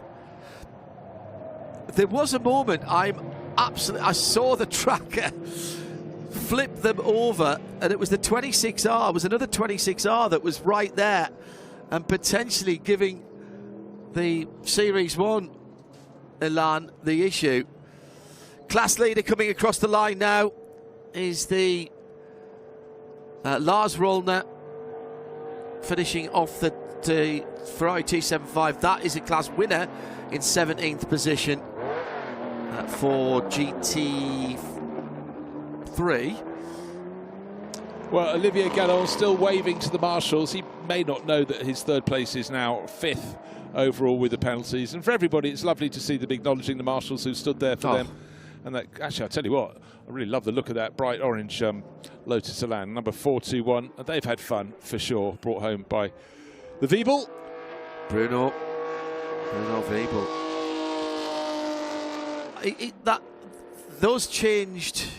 Those late penalties, Bruce, changed overall positions, but not class positions. Yeah, that's true. So the top 3, as you mentioned, were all class winners. Phil Keane in 4th was 2nd in GT4 to the Jaguar that finished 2nd overall. Olivier Gallant is still 2nd in the GT5 class, and Xavier Desraux still 3rd in that GT5 class, with Benjamin Monet just off the podium in 4th with his 7th overall. Ollie Bryant, that car got some penalty as well, but that didn't change its position at all. Finished 8th. Well, by dint of the fact it was the last car that wasn't lapped. Yeah, good point. Because eventually he was listed as a whisker under 6 minutes down on the race leader, but because he was on that lead lap, he kept that 8th place overall. I think they had the largest penalty coming that way. Vincent Gay started that Jaguar E-Type, number 7, and Ollie Bryant went really well, but the penalty was enough. But I think they're going to be huge celebrations for the, you know, everyone loves a plucky David against the Goliath. I thought that would be the battle, but I just never thought they'd take it all the way through to the finish. And I certainly didn't think a top 3 result was coming, but penalties played their role. Yeah, Greg Caton brought the AC Cobra number 64 home in 9th, and Yves Kimama, who we didn't talk about that much, that was the Shelby Cobra Daytona, the number 3 car. That was the 10th place car. Yeah, it was the P Green one that had a problem early in the race, and it was a fight back, but normally you'd expect that one to be towards the front. But under hot conditions, Armand Miel had that moment. Remember, he got going again. Number 3 and 4s were off, and Armand was listed in both of them, so it was hard to tell which he was in at the time. Yeah, and Nick Padmore, I think, stopped on his last lap. Didn't get the 9046 Carrera, the 194 car. Yes, he should have been in the top 10. Yes, absolutely. I think he stopped on the last lap with the... That's the Catesby Jones car. It's actually, he's got it back into the pit lane, but maybe he'd started the final lap, gone around La Source, thought, got a problem and brought it into the pits. But there's our winning crew, and Guillaume Mahé and Armand Meal. They look as though they've had a bit of a workout. Driving a car like that, big, powerful, in hot conditions would have really made it much harder. And the fact they had to fight so hard in the first part of the race when Jonathan Mitchell was on board the 43 E-Type. That was great, great racing and so much fun to be had. But for all the drivers down there, it'll be a case of and breathe, I think. Yeah. It's James Thorpe talking away down there. Yeah. Maxime Guérin and Guillaume Mahé then will stand atop of the podium. Hopefully the teams aren't up at that part, but hopefully there's some water there for the drivers who've just got out the car. Really great camaraderie from everybody involved. Phil Keane, second fastest lap of the race. The Bizzarini, the black Bizzarini with the fastest lap of the race of anybody. That was Liam Hazeman's, wasn't it? 2:45.864. Very impressed by that. The car's rumbling behind us. So let's relive the last couple of hours of the 60s endurance here at Spa this Saturday evening.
Well, good evening, everybody, and a special hello to those of you joining us on the SRO GT World channel. Bruce Jones and John Hindorf with you at Circuit de Spa-Francorchamps for the second round of 2026 of the new Le Mans Classic Series by Peter Auto. It is the Spark Classic, and delighted to say that the GT3 Revival Series is our next action on the track. This I suppose you'd say, Bruce, this is the natural addition to this series, to Le Mans Classic, that hasn't been tinkered with. The format hasn't been changed since the first Le Mans Classic over a quarter of a century ago. But what we are going to witness now for the first time here at Spa in this event are the cars that will have brought many people into endurance racing. The cars based on street cars, albeit very exotic street cars, that really transformed how we look at GT and endurance racing. 100%. It's grown like Topsy. It's now 2006 was when GT3 hit the ground, and it hit the ground running. It's expanded all around the world, and it is now a historic category. The opening round of GT3 Revival Series was held at Paul Ricard. This is the first time it's been, the SRO event down there. First time it's been on the programme here with us in the Le Mans Classic Series, and it has arrived with a packed field of cars, 11 different manufacturers being represented, which is fantastic. And you can really pick whichever one you like the most in terms of the road cars. But we've got people who are contemporary GT3 runners coming to play in this, but a lot of people who were there in the early years. I'm thinking of people like Jean-Luc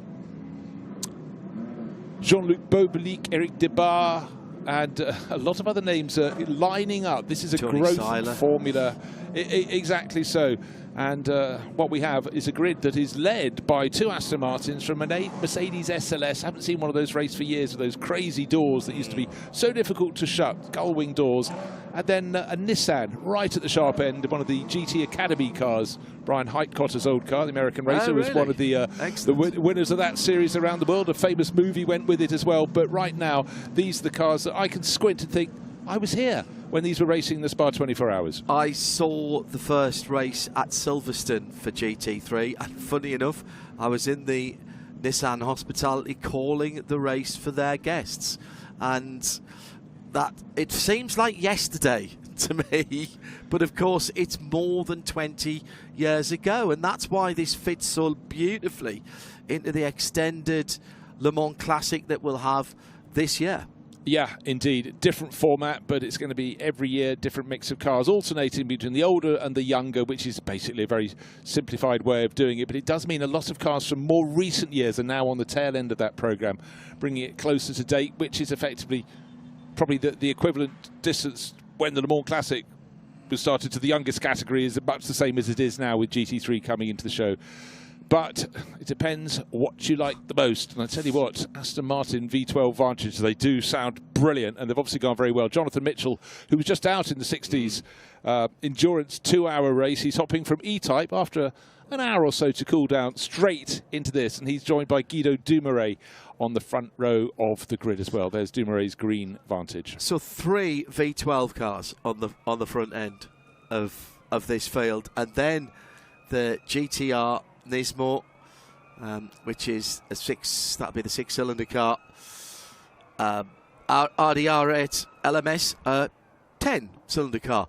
How do you like your variety then in terms of how many cylinders that you've got? The Ford GT, the Maytech car as well in there, the Ferrari 458, another trio of Audis, then a McLaren MP412C, the different manufacturer, and the Callaway Corvette. Corvette, of course, a little bit reticent to get involved in GT3 in the early years. They've thrown themselves at it much more now, but that allowed people like the Callaway concern, as the Maytech actually with the Ford, to get involved with the blessing and build the cars and go race them. And just want to give a shout out for one of the preparing teams of the Haribo sponsored SLS Mercedes. Seen Rob Huff near that, but they were the very nice people from Motor Historics who brought us a plate of scones with cream and strawberries and sandwiches mid-afternoon to keep the standards high in the commentary box. We gave it a go, but thank you very much indeed. Just saw Rob Huff helping out, so I suggest it's his teammate who'll be kicking off. That's Philip Cadori, who's already been racing here this weekend in a Ferrari F430. Cars of a very similar vintage, but just remember, with GT3, there was a thing called balance of performance, and the idea is that the manufacturers can come with cars of different shapes, different engine configurations, but across the manufacturer field there should be a balance that they should all achieve a very an equal lap time. It took a lot of computer shuffling and they seemed to get it right, and that brought in more and more manufacturers. You may have noticed that as yet we haven't mentioned Porsche, and how can you not mention Porsche when there are sports cars on the track? The first Porsche is the David Harrison driven Lionspeed GP 997 GT3R. Running in 17th position for the number 5, and that is in the AM2 category. There's a Pro-Am category and an Am category for the different classes of cars. We'll not dilute what's going on with that at the moment. When we get to the end of the race, we'll tell you who's won each class, but I just want to see these cars racing. Exactly, so never overcomplicate things. In fact, there are 2 AM categories, AM1 and AM2. We'll come to that, but at the front end, we've got an AM2 car on pole position, Jonathan Mitchell on board, the number 7 Aston Martin, and that is going to take some beating. But just wait through the course of this race, and there are going to be some drivers who are doing the second half who are going to come forward. It's a 50-minute race, and just look at those cars. Some of those liveries you've forgotten and suddenly remember all over again. Others in their own unique livery that weren't raced in period, but they've brought the cars here, decided they will look how the owner wants them to look. Keep an eye on Andrew Bentley as well in the number 105. That is the GTR Nismo GT3. Andrew, driver of some repute. I've known him for a long time, and he never gives anything less than his best. This is a 50-minute race. It's a pit stop race as well, and therefore you've got to time your pit stop within the pit window. Not everybody will be changing drivers. I don't think there's 2 drivers on every car. No, there aren't. But you still have to do the pit stop. I mean, you're right about the names going right the way through this. It's a fabulous field. Yeah, and what you have also are sort of mark experts and preparation experts. I'm looking, Lee Maxted Page, he jumps out. Yes. We had an interview with him last year, but he's jumped onto the GT3 bandwagon, and quite rightly so. He's raced Porsches for years, and he's trying something different. Celia Martin is listed against the Ford GT with Lindsay Brewer.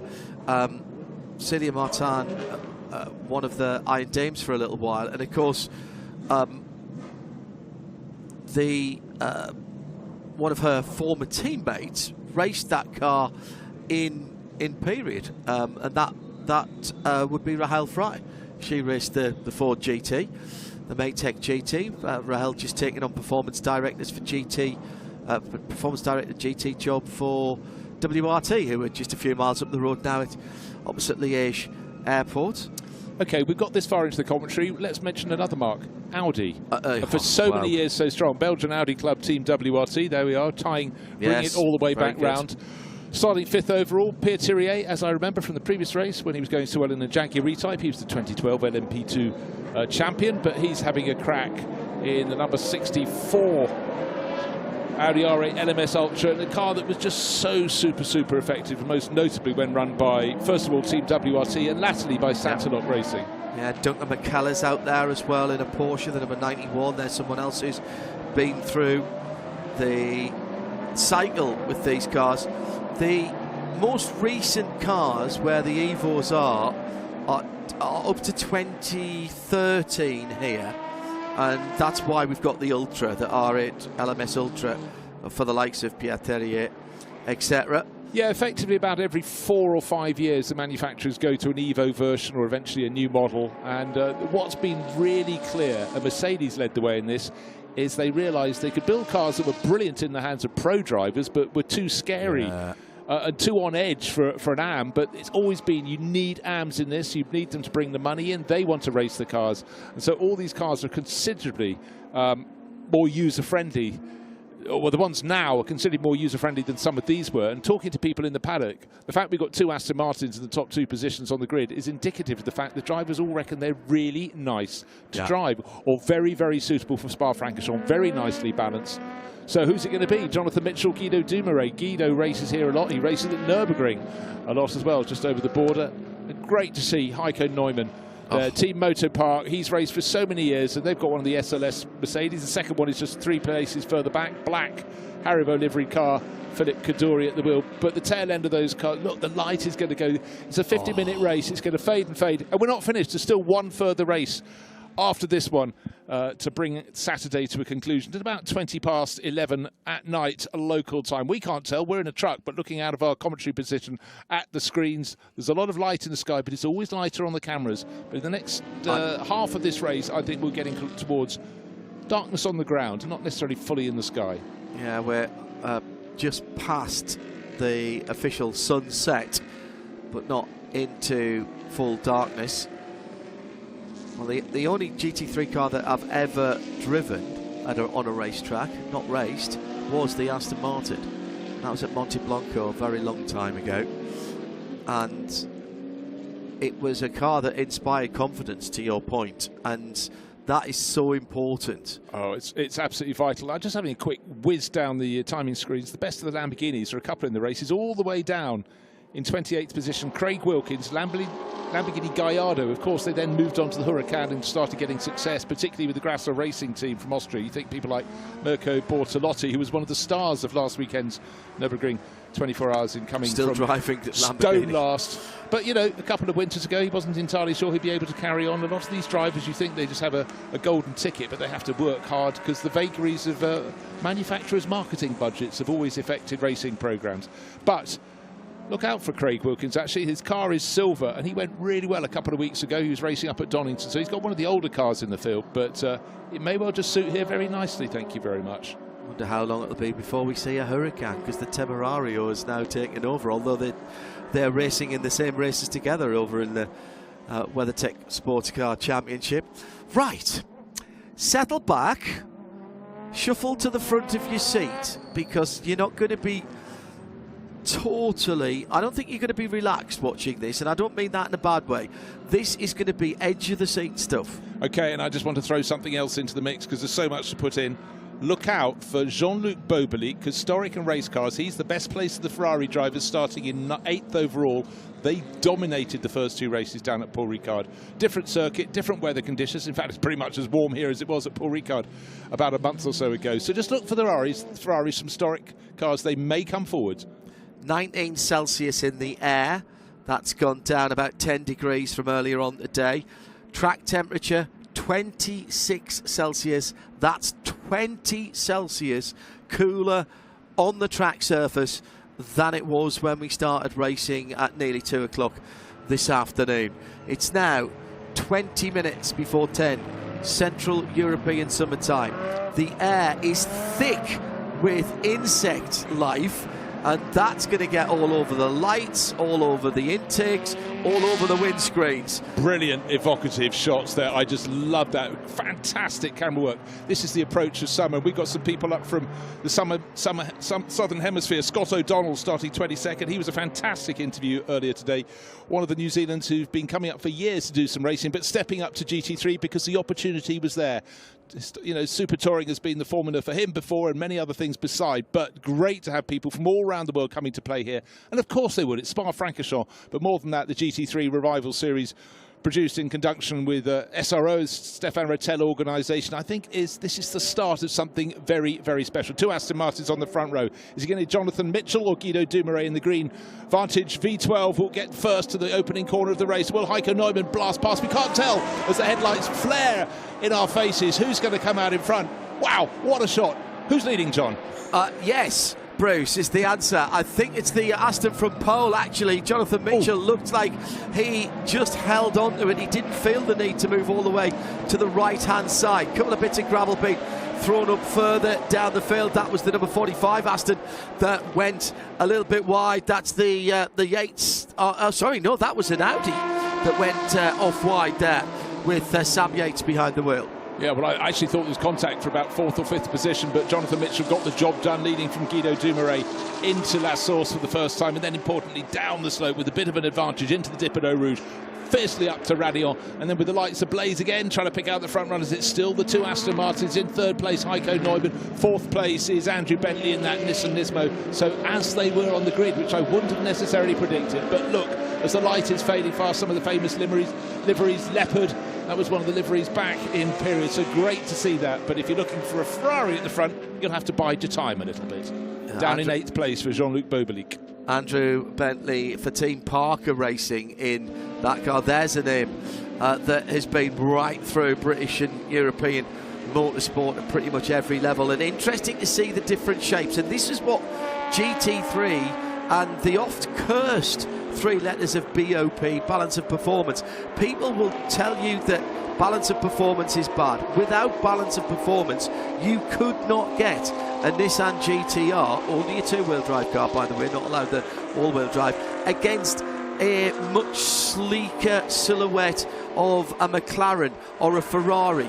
Without those balance of performance, you couldn't get the rear engine Porsches running against the mid and front engine cars. You couldn't have had the Bentley Continental. You couldn't have had the BMW 6 Series. Where is the Bentley? Get some Bentleys coming. That will bring more people in. So I'm afraid when I hear people from other categories talking about balanced performance and being snooty, I've watched a whole heap of these races all around the world, and the racing is great, and what's to complain? And as I said, 11 manufacturers coming to play only because they were all able to have an equal opportunity. Of course, it's then up to the teams, it's up to the drivers, but you know, people can be very, very parochial in motorsport, and I do feel very strongly, and I think the proof of the pudding, I agree. We're here with this as a historic racing category, and they're rock solid. These cars are made to race 24 hours. It's sometimes you get cars that are sort of engineered to the point they're good for a maximum of an hour. That's no use, and they knew that because the race here, the Spa 24 Hours, is the flagship event, always has been since SRO started GT3. So the proof of the pudding is in the eating, and it's a rich recipe that we have here. The 2 Astons pulling away.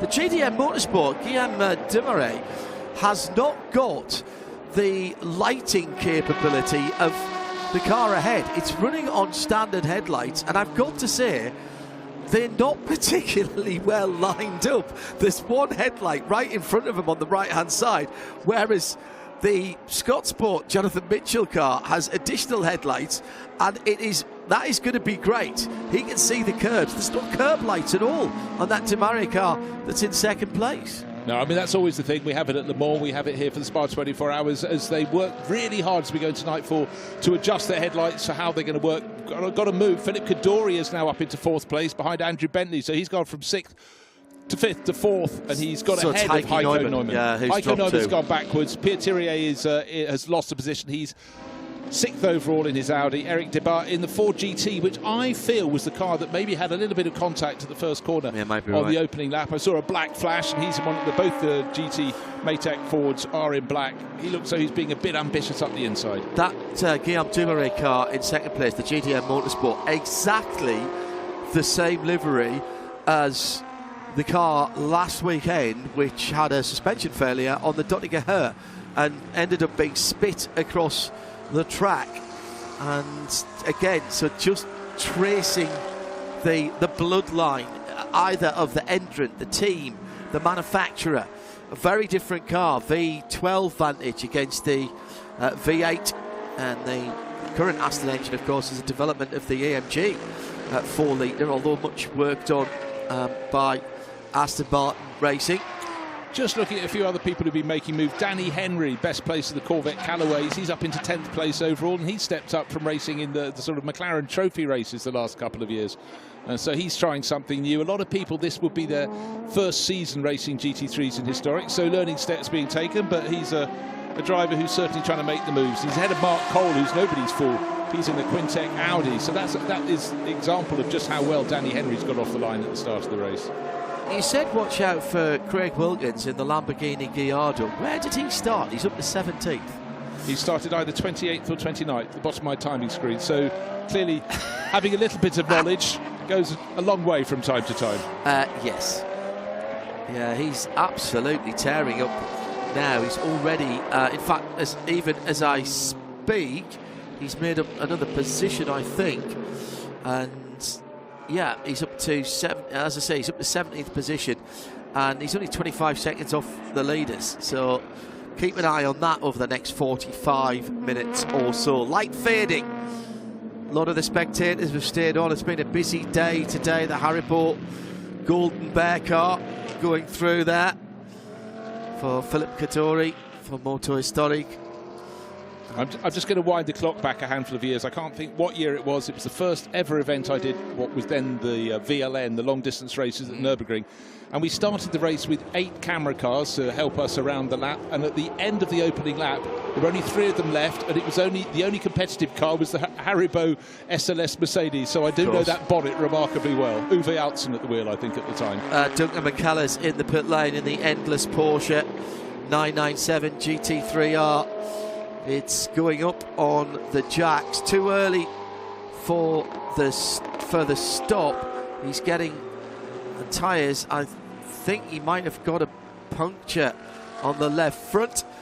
As we will review the start, it was a great start from pole position, and then diving down the inside was the Audi. No, that was the Ford. You were spot on, Bruce. Happens every now and again. In fact, it's really interesting looking at that replay of the start, because, of course, we saw it from head-on, where we were completely dazzled by the field of 40 sets of headlights coming our way. But as seen from the back, clean start by Jonathan Mitchell from pole position. Guido Dumouriez neat in second place. In fact, the top 4 positions, if we recall, were unshuffled, but a few great moves from further back. And the one from Eric Debar, he's running in 7th, so he's pretty much where he was. But there was a little bit of push and shove on the inside. So Aston Martin's first and second as 3 laps go on the board. 1.4 seconds between them last time. 1.1. Guido Dumouriez getting a little bit closer in second place. Up to La Source they go. Starting to make a bit of a gap. The next car is Andrew Bentley, 3rd overall, but he's 3.8 seconds further down. So those Aston Martins escaping. Still the gravel on the track. They may just catch a few people out up at La Source. The fastest lap for his class for Andrew. He was the fastest car on lap 2. He's about the 2nd, 3rd fastest car on lap 3. The 2 leaders in the Astons just beginning to stretch their legs with the V12s. And the Team Parker Racing car then in 3rd. Then Moto Historics with Philip Kadori in the first of the SLSs. Team Motor Park, Heiko Neumann in the number 65 in AM2. So the leading 2 cars are the leaders in AM2 and Pro AM2. The AM1 leader is Eric Debard in the Ford GT, the Maytech car, in 7th position. We'll just keep you up to date with that, but those are the class leaders at the moment. The battle is at the front of the field between the 2 AMR Vantages. Another car that's gone into pits, never sing a car's or driver's praise. Craig Wilkins, remember he started 29th up to 17th. I suddenly noticed his wasn't the top Lamborghini anymore because it's in the pits. The top Lamborghini is now in 25th. That's Marcus Anderson, also in a Gallardo. But up front, it's still those V12 Vantage Aston Martins, and waiting to see who can settle down. Just remember the opening 2 races won by the Ferraris down at Paul Ricard, and the better place of those is Jean-Luc Bobelic, 8th overall. But at the moment, his best lap is, get this, nearly 5 seconds down the best lap of our race leader, Jonathan Mitchell. There goes Jonathan. 007 on the door, 7 on the timing screens. His blue Aston Martin looking very, very comfortable in the lead. And the light's starting to set. I'm beginning to think it's a Spa 24 hours. Of course, going around the clock, you get that moment where you hope the light will last as long as it can. But there's that special moment, John. You've done enough races through day, tonight, back today.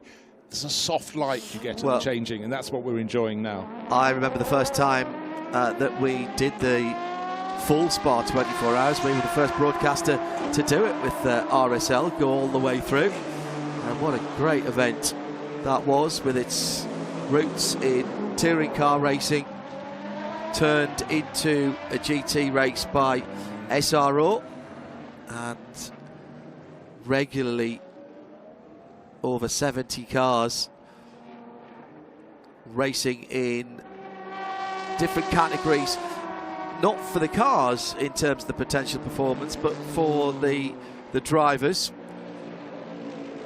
So effectively a single class race in terms of the homologation of the cars, in terms of performance potential. Through over the top of Radion for the Maytech Ford. Yeah, one of two of those in the race. The other one is somewhat further down the order. It's down. Celia Martins in 16th, whereas Eric Debar is in the sister car, the black car, in 7th overall, leading AM1 for now. Puncture on the right rear for the Gallardo that we were praising earlier on. I'm not entirely sure that's the only problem, because I had a quick snapshot. Yeah, the engine cover off at the back, and this is where mechanics curse the accessibility of engines. In fact, that wasn't too bad, but you do need to have sort of fairly long arms to get down into some engine bays. So for Craig Wilkins off that really great start, a frustration for the Scott Sport team run car, but anyhow, this is early days in terms of historic GT3. Ex-Writer Engineering car still involved in racing. They were running the KTM's crossbows, the GT2 cars at the Nürburgring last weekend. Proper dark now, Bruce, and the headlights are in fact having to pick out the edges of the track. Andrew Bentley circulating nicely in 3rd position in that number 105. Just looking further down the field for little battles. The Equipe Europe, Pierre Terrier car, Heiko Neumann having a decent scrap for 5th and 6th. That's Audi versus Mercedes. So that absolutely goes back to how it would have been in period, which is just one of those things. In fact, what you wouldn't have had in period, the Aston Martins didn't feature as well as they are right now. True enough. And they haven't always been the backbone, or they haven't been there in numbers. What we had for years, huge number of Audis, because they were cheaper to buy. For some reason, there is always the price tag on a Ferrari in GT3 form tends to be at the higher end of scale. A lot of people only want to race a Ferrari. They're coming in as gentlemen drivers. Mercedes have been a backbone as well, and others have come and gone. But right now, you know, from time to time, you get another manufacturer coming in, or someone launching another model in their range, whether it's an Evo or moving as Lamborghini did from Gallardo to Huracan, and now most recently to Temerario. There is very seldom something that's not changing in GT3, but the overall battle with balance of performance, well, wow, almost a straight line there from Andrew Bentley as he went up to Radion. You know, there is a moving stage, and what stays at the top? The best drivers. Yeah. Hans Reiter also behind the GT3 Camaro as well, of course. Johannes just reminded me at RSL_studio that there is a strong desire from Hans to bring out the GT3 Camaro. Now, there was a car that had a distinctive sound. It really did, and you know, this is the thing. Sound is so important in racing, and you always get that wonderful mellifluous rumble of the V8s in the Mercedes, and you know, the safety cars they've had in Formula 1 for years. When I was working in that category long ago, we all used to stand back and just enjoy when the medical car went out for its practice laps, just to make that engine note. But the V12 is something very special in those Vantage Aston Martins, and you know, as they pull away, you know, if you're out on the banking, you can close your ears and try and guess which make of cars coming past. In a fairly quick time, you'll learn. And the V10, of course, in the Audis as well. What a great engine note that makes. Yeah, and the SLSs ran the V12, the early V12s as well. I remember being at Bathurst, and one of the V12 SLSs going up the mountain straight and having to pull over to a marshal's post and ask them to close the door for him. Oh, frequently. He couldn't. He'd let go of the strap and couldn't, and they helped him. Then he got the strap and pulled it down. It definitely was a hindrance, because I saw a race at Zandvoort in which not one but two drivers in races, the longer races with driver changes, had that particular issue. And tried to negotiate the track at full speed is hard enough. Oh dear, the headlight on the endless car is not proving endless at the moment, so maybe there was a little bit of bodily contact that forced that to go back. Funny you should say that, Bruce, but there's been an incident noted between the Philip Kadori Rob Huff SLS and Heiko Neumann's car, perhaps? Yes, it Which did. is now back in front. Remember, Yes. Philip Kadori had got ahead of Heiko Neumann. Hyman got up to 3rd at the start, then he dropped to 6th. He's back into 4th. Yellow flag somewhere around the circuit. Trying to work out what that incident is. Just coming into, just through Blanchimont, is that safety car has been deployed. Safety car has been deployed. So... Right, looking for anybody falling quickly down the order, trying to work who that may be. Might be Armand Miel, car number 35 appears to be taking a bit of a tumble down the charts. That's an orange and white Audi R8 LMS. Pierre Thierry's car, unless he's gone into the pits. I think it's the Audi R8 LMS Ultra. You could be right. Car number 64. Yes, that's also taking a bit of a tumble down the charts. He's showing with Jean-Marc Merlin, who's done a lot of his racing in GT3, but over in the Far East in the GT World Challenge Asia. Jean-Marc has run there for a long time. That has since grown an awful lot too. But again, the push and the shove, waiting for everything to be cleared. But with the safety car on the track, and the safety car is positioned exactly where at the moment. I'm looking at a timing chart, but it hasn't been deployed yet. I can't see it having pulled out yet. Okay, the car it needs to pick up is car number 7, Jonathan Mitchell. His Aston Martin leading from Guido Dumouriez. Car number 4. Safety car appears to be out on the track. We've got a car facing backwards by looks of things at Blanchimont. Yeah. That'd be a scary moment, wouldn't it? Well, also in the falling light, or you might say when you're out there, in the fallen light, because it's properly dark. The television cameras, again, lighten the sky. But a moment anywhere around Spa-Francorchamps will focus your attention, but certainly if you're going uphill through that super fast flick to the left at Blanchimont, that would be a moment and a half. Right, I think we have a safety car on the start-finish line. Yeah, and it was indeed that Audi R8 LMS Ultra, the Jean-Marc Merlin and Pierre Thierry car that was involved. No, we still... Yes, we do. Yeah, my eyes do not deceive me. What's interesting is I don't have the safety car on the tracker for this one.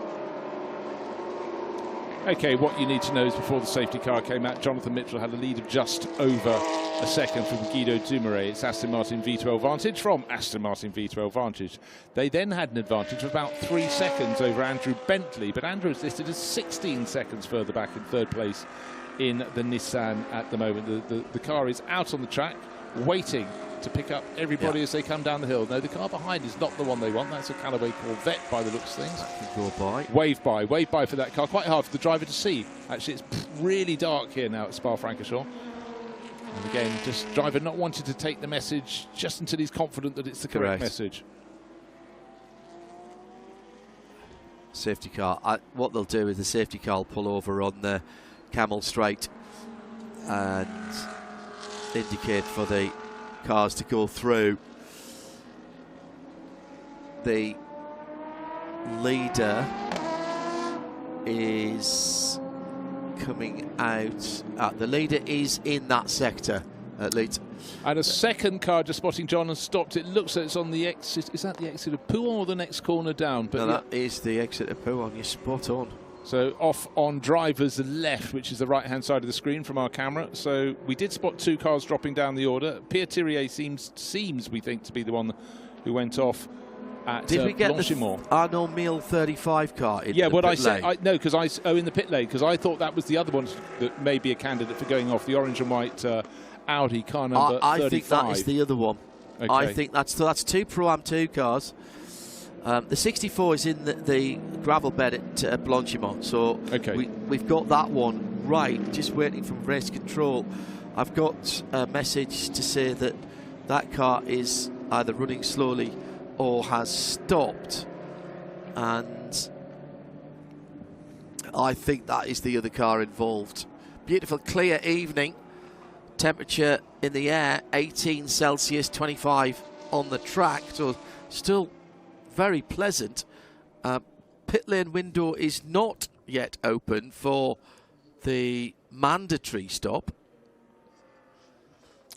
Gosh, it really does feel as though we're just taking a slice out of the early evening in the Spa 24 hours. Now, what have you spotted, John? Right, now I've got the safety car on the tracker. It's popped up, and we've got the leader in front of it at the moment. So the leader either has to slow down, or the safety car has to wave everybody through and then pick them back up again.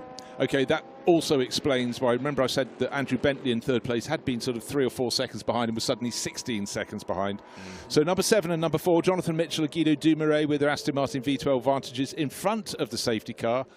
And then I think there's another car that may have had a problem, but hopefully that will all be sorted out in the safety car. We'll have our race leader soon. Also, we need the 2 incidents to be tidied up. And for Pierre Thirier, fairly confident his was the car that went off at Blanchimont. Yeah, that's it. That's a definite now. Pit window has been postponed. Now, I think that might have caught out Afshin Fatemi, Dr. Afshin Fatemi, because I think he came in when he expected the pit lane to open. I saw his car coming into the pits. That was the Britec Motorsports Aston Martin. And there's been a Lamborghini in the pits as well, car number 90. Just double checking down the order for that one. That's the one, Marcus Anderson's car. And just remember when we had the problem of the first of the Lamborghinis, Craig Wilkins, I said that means Marcus Anderson has taken the class lead. He's also been in the pits as well. Our race leaders have not, however. So it's Aston Martin from Aston Martin, Jonathan Mitchell from Guido Dumouriez. And let's just talk for a minute, if you will, about the Nissan GT Academy, John, because obviously that was a competition that really succeeded in so many ways. It caught public interest. It created some brilliant drivers. They took from non-drivers, non-racers to proper racers. Jan Mardenborough was the 3rd winner, correct? I think. It was interesting because we were so closely involved with it at the time, because Nismo were one of our partners. In fact, that's how we ended up covering the 24 hours here, and indeed the 24 hours of Dubai, because that was the prize drive. Pit lane is still closed, by the way, and I was at the first one of those at Silverstone and the race camp, and there was a lot of good people involved in that, and the unsung heroes really was Bob Neville and his wife. Oh, 100%. Because they were the ones who the selection process was ingenious. Darren Cox from Nissan, Andy Palmer, who was his boss at Nissan, they came up with this idea of taking someone from video gaming, platform gaming on Gran Turismo, and basically from armchair to arnage, as we always used to call it. And there was a lot of people in the establishment who were really, really sniffy about it early on. And then when it caught on, of course, they all wanted to be part of it. Success has many parents and failure is an orphan. And it was really well put together in the first place. And the selection process involved some driving, some gaming, some interviewing, some athletic ability, mental agility, etc., etc. And that was only part of it. What happened afterwards, which was Bob Neville and the rest of his team and RGN, of getting people to an International C license in a very short period of time, and then taking them out and running them in what were these type of cars that you were talking about now. Yeah, they sort of kicked off in GT4 level cars-ish, and then stepped up. But also I remember talking to Lucas Ordóñez, and he said he was the first winner. He was studying for his degree, and he thought, right, I can do 2 ways. They were a family interested in racing already. Correct, his brother had raced. I can please my parents by continuing with my studies, or I can beg their forgiveness and take effectively a year out and game and game and game and game, and it worked for him. And Jan did exactly the same. Jan Mardenborough did exactly the same, and it worked for both of them. Ordóñez, actually, I bumped into him a while ago. He is doing the Global Electric Powerboat Series, and he's racing for Will Smith's team. So, still racing, just doing something a little bit different. Wolfie Reep, the German, came through it. Brian Highcotter was the first. It got split, and there was a North American winner as well. Of course, Jan Mardenborough was the one who went on to Le Mans. The thing that was very different about that, Bruce, was that after you won the competition and had your prize drive, very many of these things go, thanks very much, shake your hand. We've got see someone you else again. coming now. Yeah. We're going to do it again next year. Whereas the Nissan GT Academy just kept basically adding to their roster and keeping the guys going on in various drives. And that wasn't the easiest thing to do in terms of the funding, etc.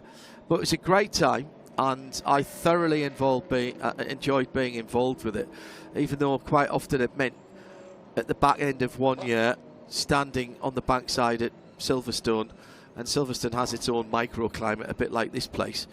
And I do remember standing there in sleet and snow on what is now actually the Aston Martin test circuit, the Stowe circuit in the middle of the circuit, watching guys going round and rating them and all that sort of stuff.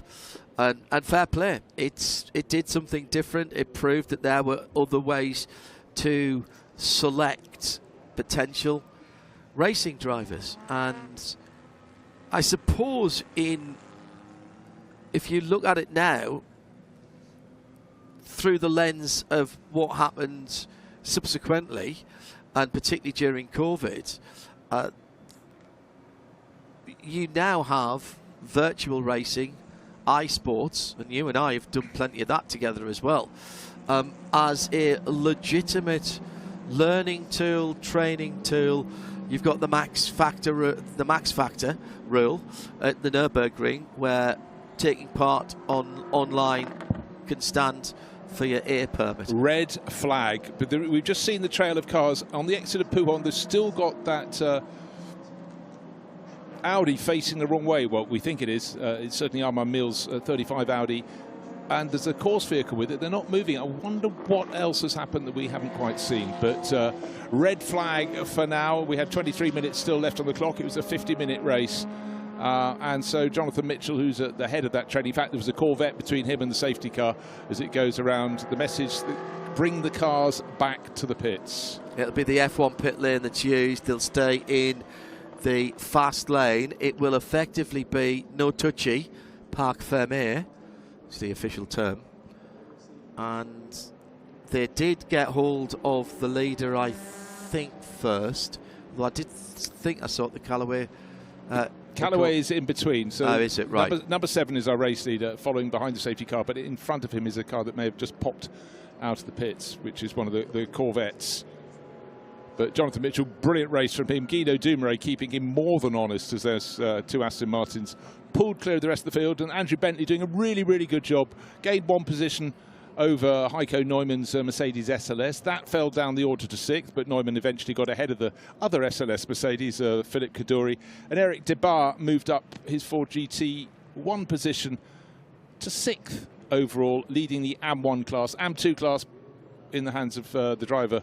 At the top of the charts, Jonathan Mitchell, Guido Dumouriez leading the Pro AM class in 2nd overall. So yes, in that narrow pit entry they come. And I wonder if it's just that they don't want to put a flatbed out in the dark. Well, I mean, that could be one of the reasons, because certainly out the very backside of the circuit is very, very dark indeed. Of course, you get these pools of light when you go past the grandstands, but they only really officially seem to make a difference once you get to the bus stop chicane. Then you've got the big pit building in the background on driver's right as they come through. So the drivers came around trying to find their teams, and their co-drivers waiting to do the second part of the race. Some of them were walking along with their balaclavas on, getting ready to hop on board, because we were approaching that point in the race. The pit window was delayed, remember, Correct. John? So some of those drivers could have been ready as much as 10 minutes ago, if not slightly more. But red flag for now. No word on a restart. The drivers will have been told to stay in that fast lane. All the way down. They're not being allowed to park opposite their own teams, quite obviously, because this is just a line of cars effectively.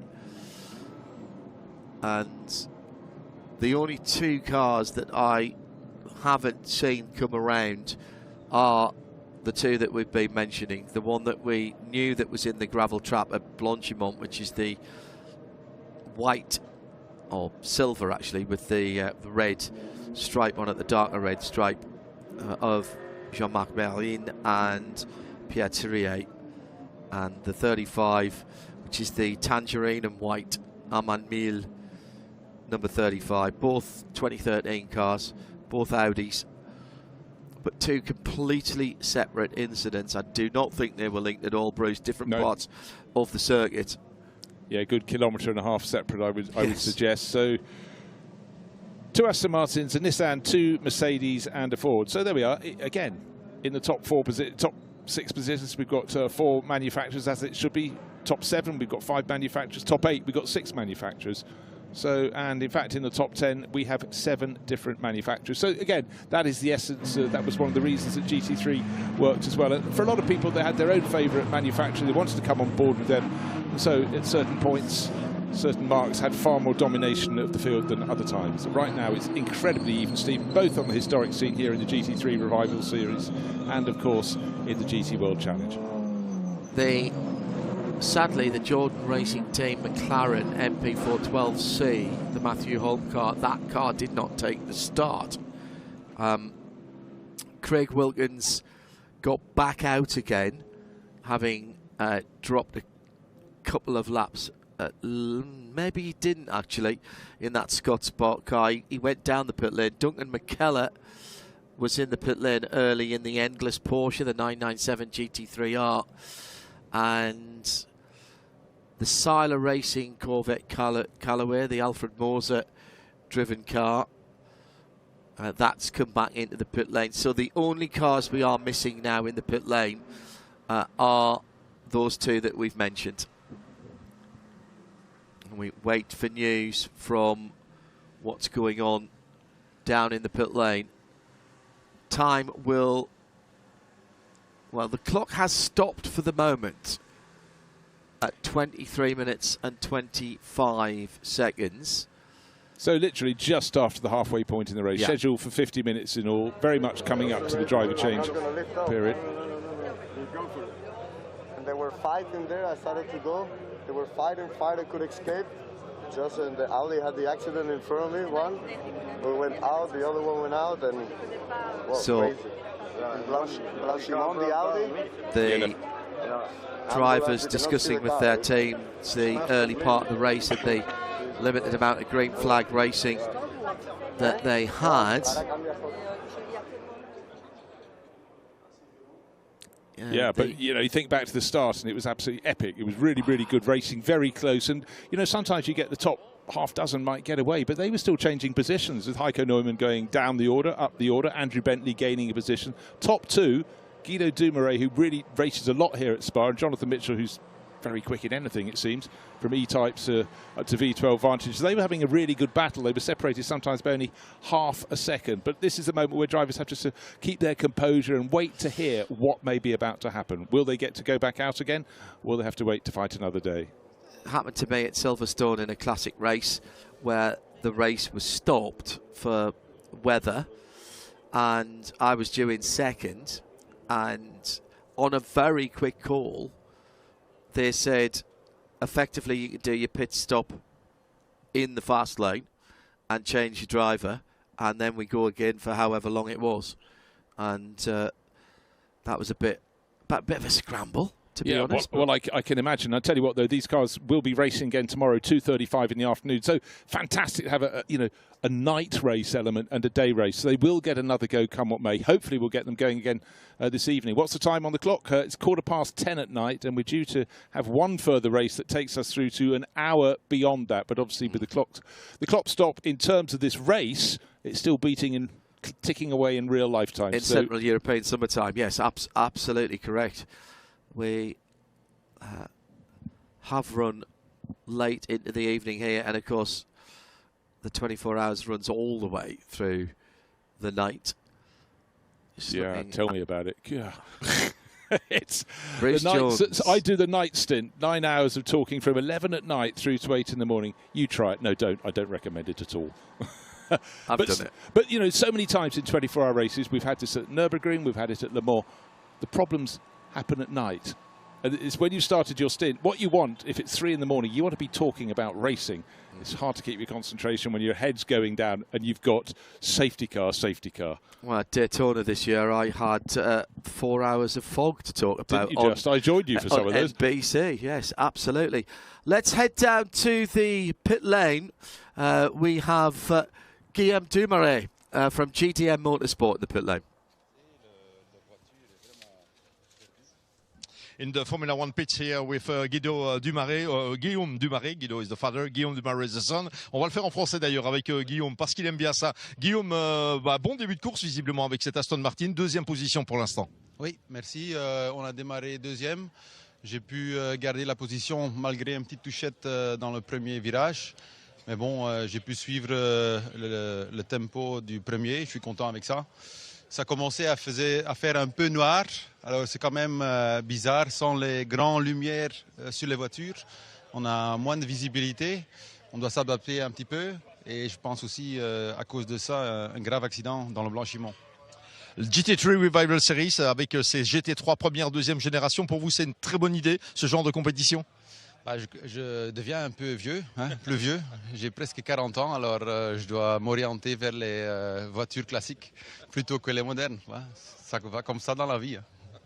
He's a happy driver with a provisional second place now in this race, but we had a red flag. Yeah, took the position at the. He said he was having a good scrap up to the second chicane. First chicane, excuse me. Good-looking car, running in the contemporary livery, as the team car was running last weekend at the Nürburgring.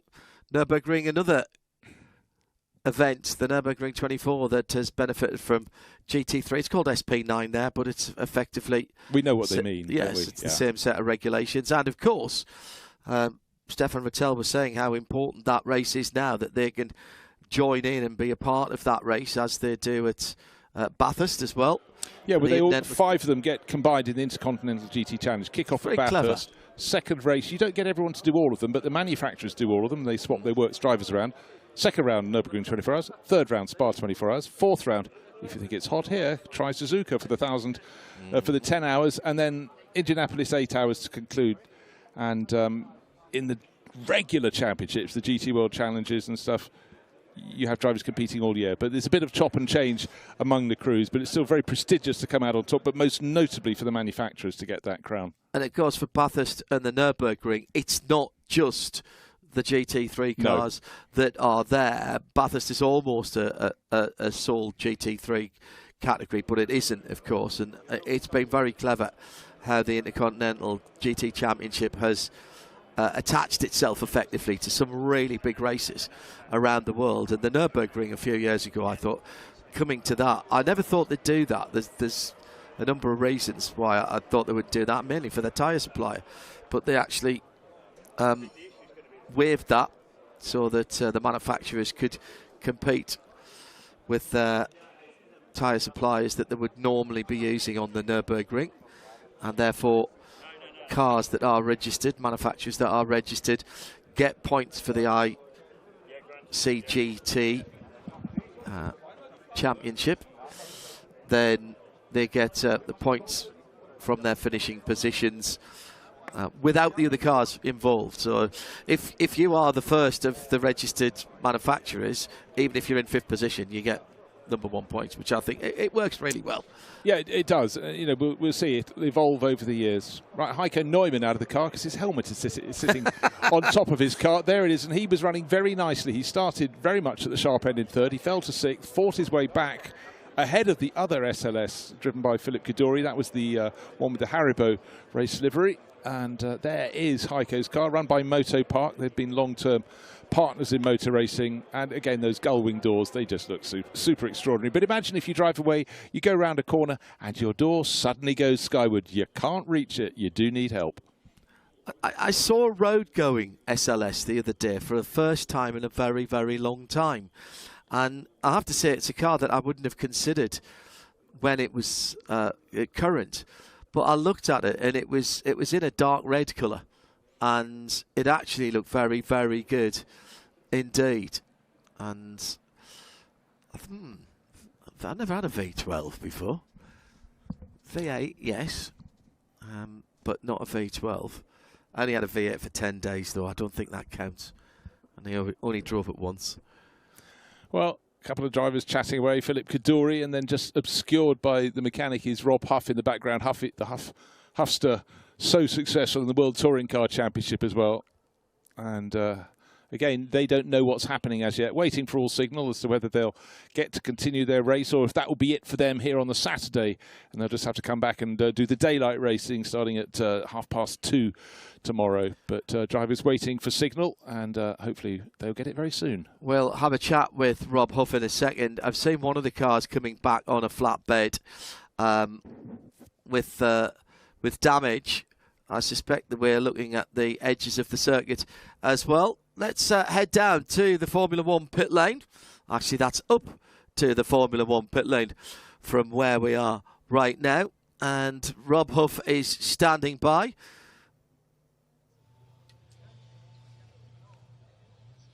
And I'm very happy to be in the pit lane with two close friends, it seems. Rob Huff, how was it this first part of the race, except of the crash, of course? How was it for you? Yeah, for me it was great. I was stood in the pit lane watching Philip do a fantastic job. Yeah, I mean, it's great to see so many cars out at Spa in the night. You know, I was driving these GT3s back in 2014-15, so for Philip to invite me to come and drive the Haribo car is an absolute pleasure. Good idea for you to organize this championship with the older GT3? Yeah, I mean, I'm becoming quite a historic driver now. I started in historics, I never left them alone, and a 2015 historic GT3 is great for me. I thought you meant you were a historic driver. All right, thanks, Philip. Just 'cause you're a bit young. He's a legendary driver. Philippe Calorie, how was the first stint then?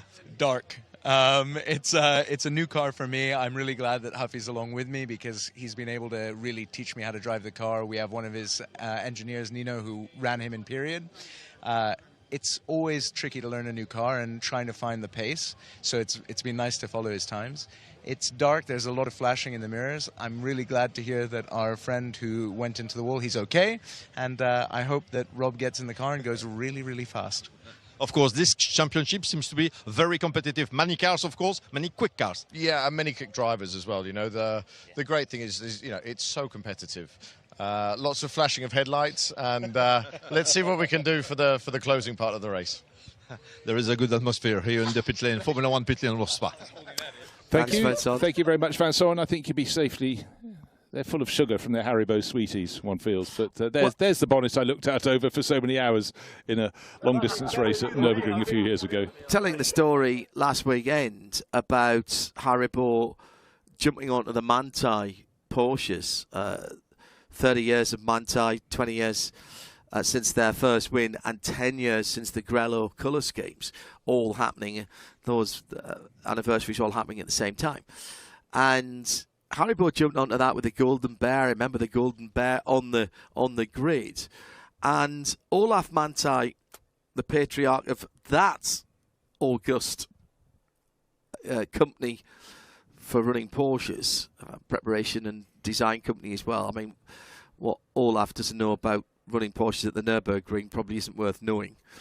And there was a special edition N24 packets of Haribo, and which was nice. You thought, well, that's, you know, you're activating your sponsorship. That's great. So when we signed on, we all got one, and so you get back and you open it up and go, oh look, lovely. There's a little Golden Bear in there. Well, that's great. And then the 911. There's a Porsche 9. And hang on, what's this? It's an Olaf Manthey Haribo suite, complete with the handlebar moustache. Absolutely. Standing with his hands on his hips, perfectly modelled in gummy suite. And of everything that Olaf Manthey has achieved in the world of motorsport, and that is a very long list, I'm not sure you can top having your own gummy suite. So you think the ultimate accolade is to have your head bitten off by hundreds of thousands of children around the world? I think we can work on that. Yeah. But yeah, I mean, what a character. I mean, ever since I started going to race meetings in Germany, he was there. And you know what? His cars were almost at the front end of the field. Yeah. And that doesn't come by accident, does it? It happens according to how hard you push and how you read the rule books and how you assemble a team, how you motivate people. Well, and particularly at the Nürburgring, you know, when Porsche went away from the Louvres in the GT3 cars at the top of the wings, the Manthey cars at the Nürburgring never did. They always held on to them, and they felt that was the right way to go. And then, guess what? The new GT3 Evos came out, and the Louvres in the top of the wheel arches were back for them.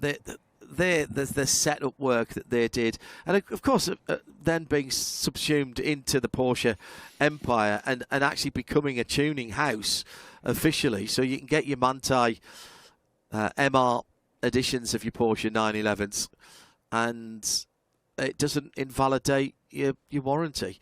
997s, one of the Tizen cars there. Always thought that was a very elegant redesign. The 996, the first of the water-cooled cars, but the 997, maybe a 997.2 is that peak. 991.1, 991.2. People will tell you that they were peak Porsches as well, but the 997 was a big step forward. That took them a little while in the top class, in the GTE category, in the Le Mans category. There was a couple of years when their setup window was really, really narrow. And even the works teams, if they got it right, they were quick. If not, they were absolutely nowhere. And all those evolutions that you were talking about earlier, Bruce, generally are to widen the setup window and to make the cars work on a bigger variety of circuits.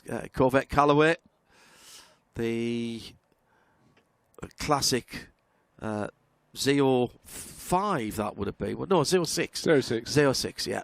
And obviously, they ran very strongly in Germany. There was the ADAC GT Masters Championship, which was won for years. In fact, I'm fairly sure Jules Gounon won a title in one of those a long way back. But it was a staple. But you know, every championship had its own difference. But increasingly, you went to the GT World Challenge as it became after Blancpain, and the sheer number of manufacturers, and that was great. A certain regional series had a preponderance of Mercedes or Porsches or whatever. But for now, we're here at Spa-Francorchamps. We probably should have pretty much come to the end of the first of two GT3 Revival Series races. It was 50 minutes duration. We got to just past the halfway mark, and then we had a couple of cars going off the track. Various characters down there. Stewie Hall with his back to us with the Gulf overalls, having a little bit of a chat down there. And drivers, you know, they like to know what's going on, and they're just waiting for the signal. Yeah, the two cars involved in two separate incidents at vastly different parts of the circuit. Pierre Thirier with the car that he shares with Jean-Marc Merlin, the Audi R8 LMS Ultra, the number 64 car, going off into the gravel at Blanchimont. And the other car, another Audi actually, Armand Mille, in another 2013 Audi R8 LMS Ultra, the tangerine and white number 35 car. That was facing the wrong way coming out of Pouhon before they got down to Fagnes on driver's left.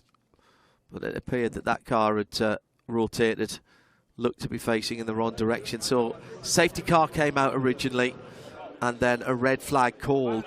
Clock stopped with 23.5 minutes to go, let's call it. No pit stops had been, no mandatory pit stops had been affected. They were suspended, postponed. The pit lane opening was postponed. So we've had no mandatory pit stops. There have been some cars down the pit lane for remedial work to be done on them. Notably, Philippe Collinson in the Ferrari for TP Autosport. The Anderson Racing Team, Marcus Anderson's Gallardo was in, wasn't it? In fact, both of the Gallardos were in, because Craig Wilkins, having had a cracking start, came in. He'd had a tyre issue of some description. Yeah, they were also checking in the engine bay on that Gallardo. Yeah. So, still waiting for signal, and drivers will be given the signal to climb on board or not. So we're just simply waiting for that message to come through. But again, it's always harder to clear up incidents in the dark when you can't, because you want to brush up any debris that might be around as well. Well, I noticed they had the tractor blowers out and the sweepers there, which I think is a very good idea. It's been a pretty hectic day of racing and practice and qualifying. Although we didn't come on the air till after lunch, than they had been practicing qualifying before that. Whilst we have the opportunity, let's snip down to the pit lane again, where Vincent has caught up with Célia Martin out of the Maytech Ford.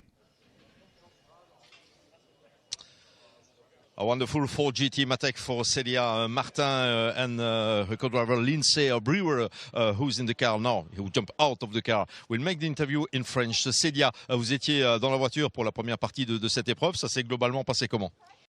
C'était mouvementé, le départ était en feu, j'ai eu un contact à Bruxelles, donc perdu un peu l'arrière, mais la voiture a l'air de n'avoir aucune séquelle à part une petite jante, donc ça c'est rien, donc non, et après il fallait juste être patiente, essayer de profiter des faits de course. Bon, le dernier fait de course, c'est, ouais, il y a pas mal de réparations, j'espère que le pilote va bien, je suppose, j'espère, et ouais. Je pense que j'ai fait quelques dépassements, du coup c'était sympa avec les gars de derrière et de devant, la Porsche de devant notamment, la Leon Spitz, c'était cool, je m'amusais un peu comme ça, c'est ce que je préfère quand on se bataille. Alors avec ce type de voiture que vous connaissez bien évidemment de l'endurance de l'année dernière, on sait que les courses sont généralement rudes, quand on débarque en historique on se dit que ça va peut-être être un peu plus calme, en fait c'est pas si calme que ça. Non, j'ai envie de dire c'est l'inverse, si je peux être honnête. Moi, parce que je suis habituée aux courses souvent de 6 heures, même plus. Donc généralement, mon job, c'est vraiment de pas faire d'erreurs, essayer d'être clean, éviter les dramas. Mais bon, le format est bien plus court ici, donc je comprends qu'il y ait un peu plus de sang chaud. Mais généralement, j'arrive à tirer profit des situations comme ça. Je suis un peu aux aguets et puis après, j'essaie de profiter, ouais. It was a wild first part of the race for Célia Martin. As it was for all the other drivers. Thank you very much, Vincent and Célia, a recent member of the Iron Dames team, and great to have her on board, sharing with American racer Lindsay Brewer, just waiting for all signals, some wanting to get on board to hope to do the second part of this race. We're still waiting for a message. I don't know if John's managed to find one recently. The drivers, clearly, if the message had gone, would be getting on board, but we're waiting for that to be issued. Yeah, just waiting for that to come through. There'll be work going on, I'm sure, at both Blanchimont and the other incident site, just to make sure that all of the safety equipment at the side of the circuit. Lindsay Brewer sharing with Célia. Great to see those Ford GT Maytech models. They were fleetingly very, very successful, but they sort of left the scene as fast as they came upon it. But when you have a private company taking on a works, well, trying to guide a works manufacturer into racing, it's a big punt for them, and interesting days for them back in 2012, 2013. Lindsay and Célia getting a top 5 first time out. Most recently seen Lindsay in Super Trofeo Lamborghini racing in the US, but done quite a bit of single-seater racing all the way up to Indy Next, actually. Back in 2024, Hunkos Hollinger Racing, and she's been racing for, I've got a feeling she was in 47 Motorsport in Super Trofeo. It's not one of the ones that I call. That's Brian Till and Ryan Marine.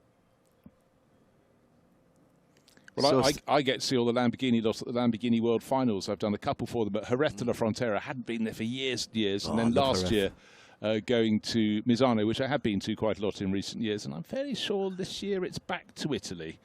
Looking forward to that, where you get the 4 regional championships come and have their final races in the first 2 days, and then they all get combined for the second set of 2 days. So an awful lot of racing is undertaken.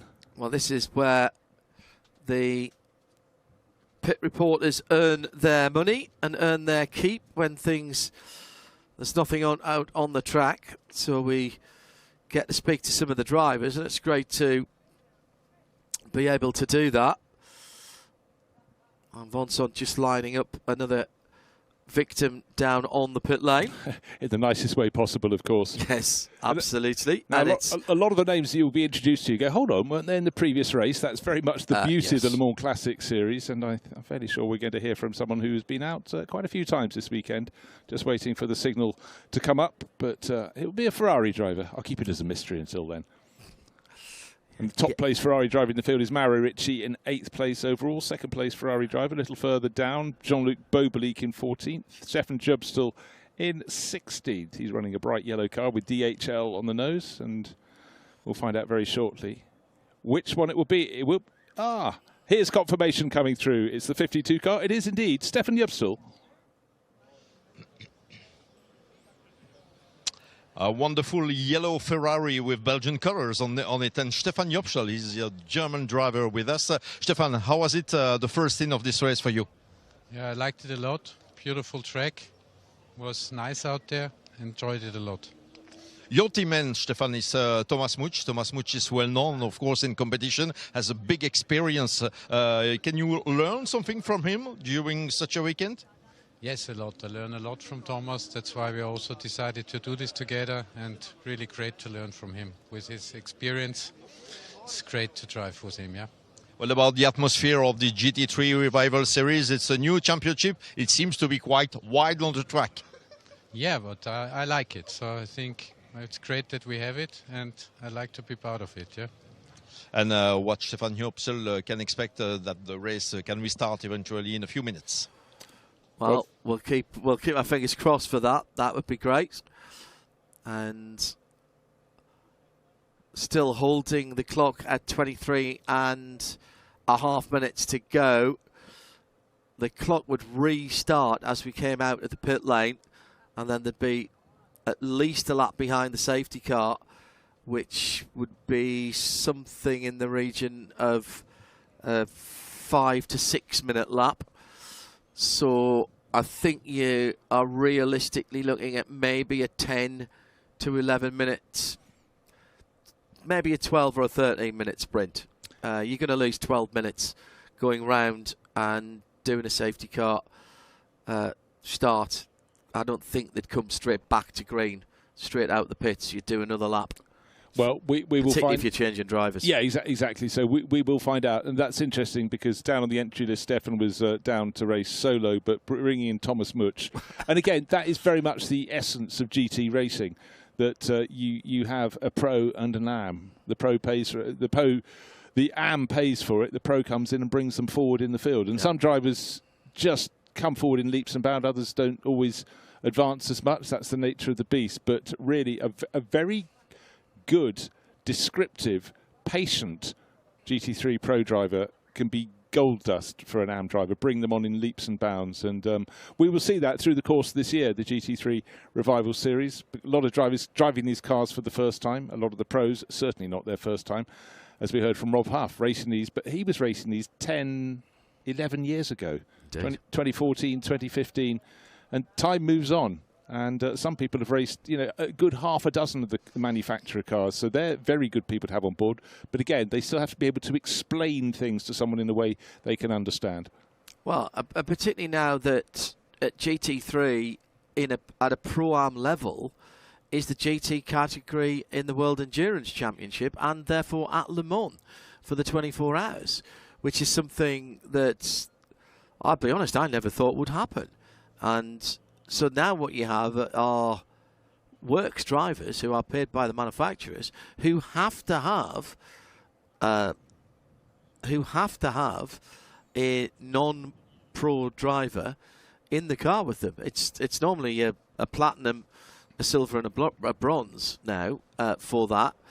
And the job of the top driver, or a gold, a silver and a bronze, is the job of that works driver to bring along the silver and the bronze to make sure that they are able to deliver consistent pace. Now, quite often, so if you look at somebody like Dan Harper, BMW junior driver, teamed up in Team WRT with Tony McIntosh and Parker Thompson. Now, Parker is a very experienced driver, should be a works driver by now, but he's still rated as a silver. been with a couple of manufacturers, won Porsche Carrera Cup North America, was just by 2 weeks too old to go to the junior shootout, then plied his trade with Lexus for a couple of years in the States, and has had a relationship, driving relationship and a coaching relationship with Tony McIntosh for a while. They decide to go to the WEC. Dan Harper comes in and helps them both. In fairness, Dan has said to me, there's not much I can do for Parker in a good way, because Parker knows where it's at. But it's not just good enough. The point I'm trying to make in a very long-winded way, but we've got time to do it, is it's not just good enough to be a good driver anymore. You have to be able to bring something else to the party. Now, we've got news. Finally got news. Race will not restart. We're sitting at 20 to 11 at night. In fact, the last race of the day was due to have started very close now, in fact, at 5 minutes ago. So I'm afraid the GT3 Revival Series will be parked away now. They get to race again for a second time here at Spa-Francorchamps tomorrow in the early afternoon. But for now, they have to park up. I'm afraid it's taken a while to clear the circuit of the two incidents, both involving Audis. Car number 35 for Armand Miel and car number 64 for Pierre Thirier. Separate points on the circuit. But for now, session suspended. Boards were flashing in the pit lane, and then the message on the screen: race will not restart. All cars follow safety car to go to the paddock, and that's because their paddock is actually the other side of the road. It's on the left-hand side of the circuit. If you know where the Rallycross circuit is, it's on the left-hand side as you go down the hill to Eau Rouge. That's where the cars are parked up. Is there a way to get off the track there, or do they? Yeah, when they go out, they can accelerate straight out onto Eau Rouge. The gate opens on the bottom. Yeah, so they don't have to go through the tunnelage there. No, don't have to scrape their wind mirrors on the road car. That's bad enough for a low slung road car, as I know, going through there. I don't think I'd like to do it in a GT3 car without front axle lift. No, and in fairly much they'd have to do a very sharp right if they came out at the spectator side of the tunnel. So, again, when you have an issue that needs clearing up, there's a protocol that has to be achieved that's suitable for everyone, has been discussed before. And, of course, for team managers, they have to read through an awful lot of extraneous rule bookery, as it's called in the business.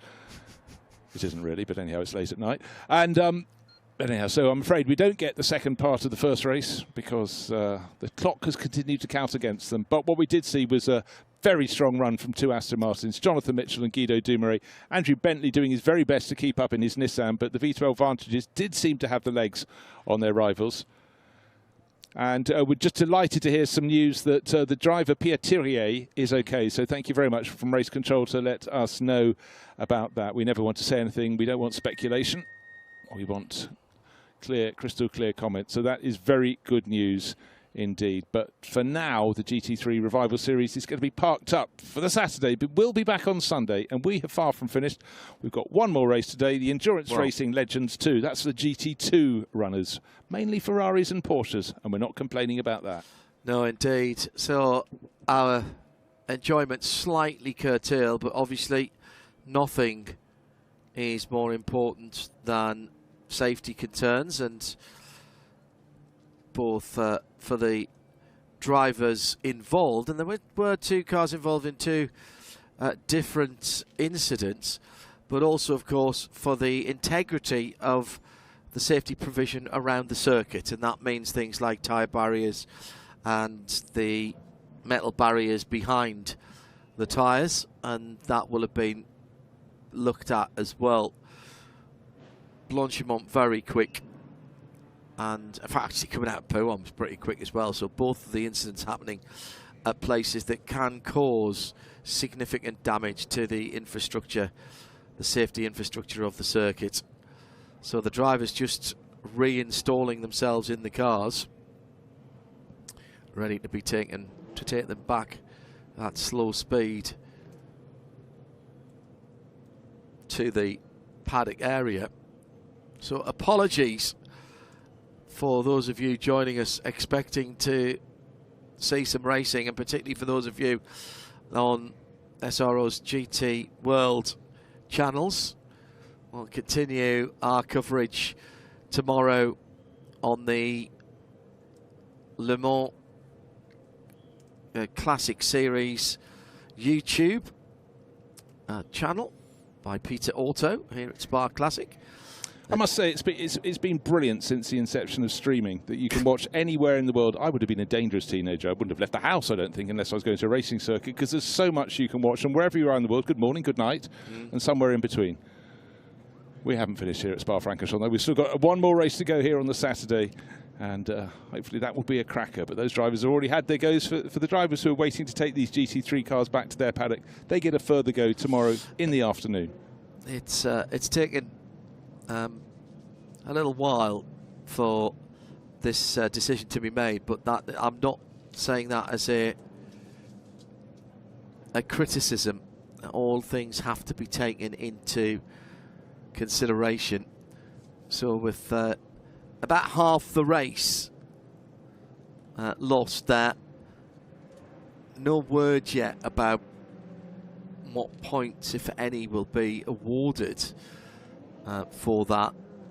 We had, I think, 3 or 4 green flag laps, and the rest either behind the safety car or time lost, as we just wait for the pit lane to clear. As Bruce says, the next scheduled race, Endurance Racing Legends for GT2s, with the exception of a very brightly coloured Ferrari, a Chevy Corvette, and a Toyota Supra, there's an awful lot of Ferraris and Porsches to come, and I'm all right with that. I'll be quite honest. Mostly 996 GT3s, but there's a couple of 993s, at least one 993 that's in there, which obviously, as a 993 owner, I'm very happy still to see those cars going around.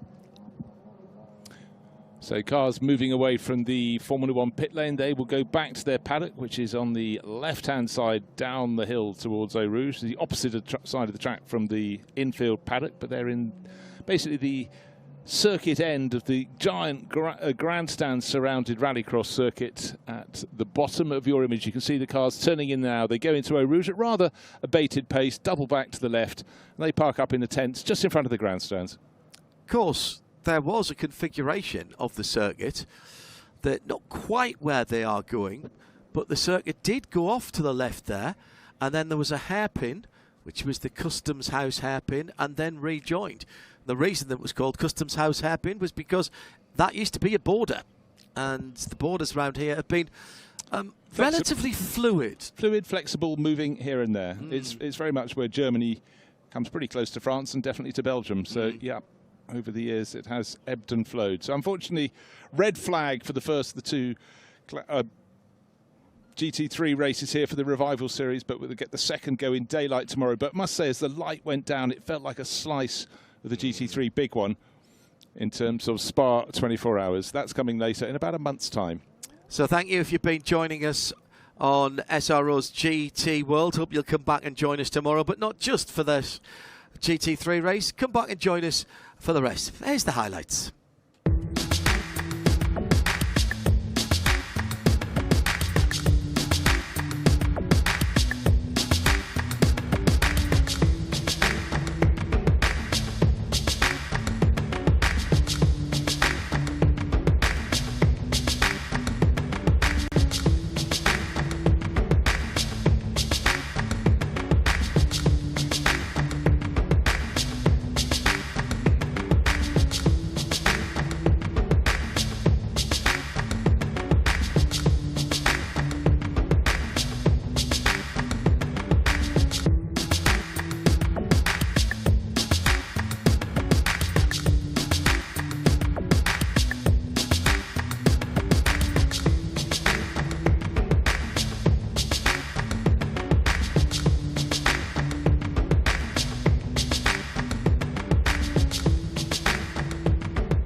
One more race still to go on the Saturday here at Spa-Francorchamps, and it will be for the Endurance Racing Legends 2. They had a cracking race earlier this afternoon. We've got proper dark nightfall here, fully dark, coming up to 11 o'clock at night, and it's scheduled for 40 minutes. We'll see if it gets that full amount of time because of a delay in the previous race. But what a sight it is from high in the grandstands at Raidillon, looking down to Eau Rouge, looking to the pit complex. When I say complex, there are two complexes. One at the top of your picture, that's the Formula One pit lane, and the lower pit lane along the stretch of the track that dives down from La Source, the hairpin at the top of the circuit, to the bottom of the hill at Eau Rouge. That's the original pit lane.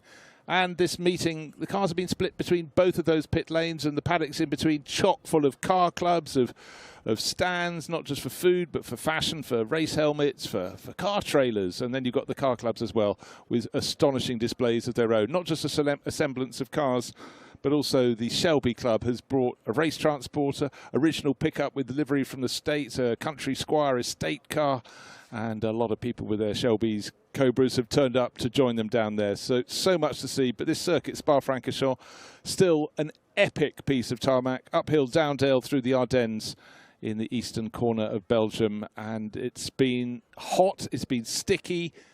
It's hard to believe it's still May. It feels like height of summer here, but what an array of cars for the Le Mans Classic Series. Races going across the days, and we've still got one more day to come, and John Hindhaugh to end Saturday, one more to kick the ball in the back of the net. And it, there we are. And it is GT2s, which sort of was a precursor to GT3. So there's an element of numerical accuracy there. It's not always the case in any kind of sport, but in this case it is. This is the Endurance Racing Legends that will finish things off tonight. The ERL has been a real mainstay of the Peter Auto Le Mans Classic Series down through the years, and it has become so successful that we've had to split out the LMP1 and the GT1 cars and the GT2s because the grids were just frankly getting too large.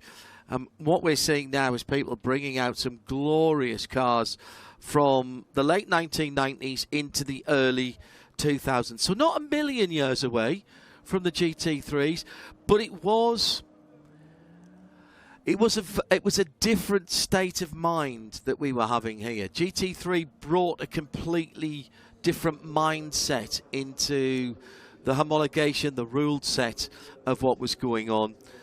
These cars, there was still a little more flexibility in what you could do with the cars.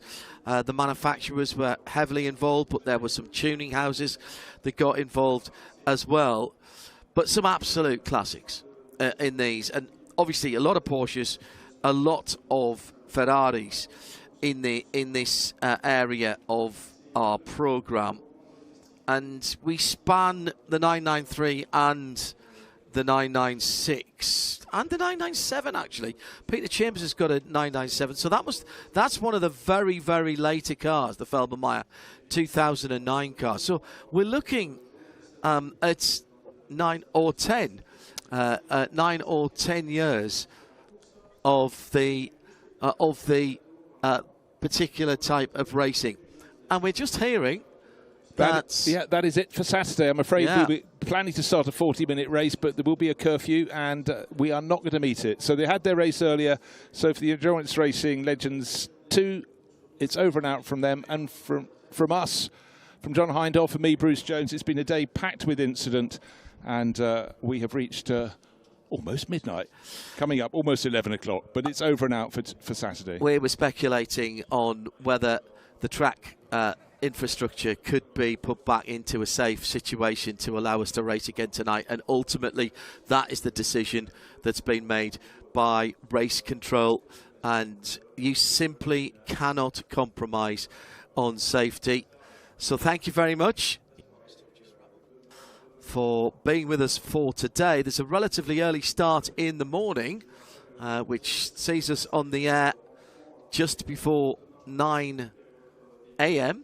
in the time zone that we're in, which is Central European Summer Time. Thank you very much indeed to our camera operators, our all of our technicians and the truck, as we call it, the OB van from Stop and Go. I'm John Hindorf for Bruce Jones and for Vincent as well, who's been working hard in the pit lane. And for all of our all of our guests, thanks for being with us. Have a good Saturday evening, and we'll see you again tomorrow for day 2 of the Spa Classic by Peter Auto.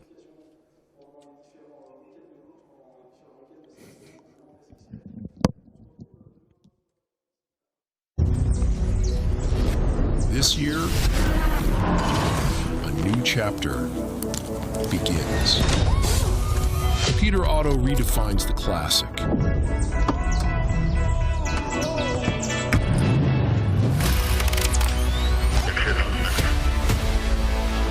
A new name, a new season for a new story.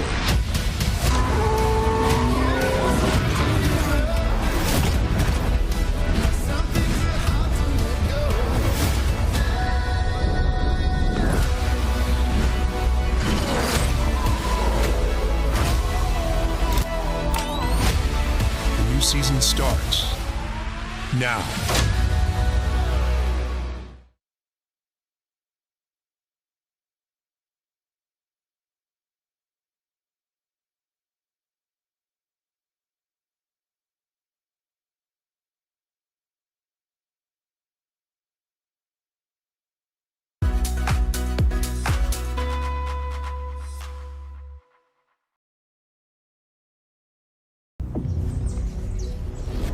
This year,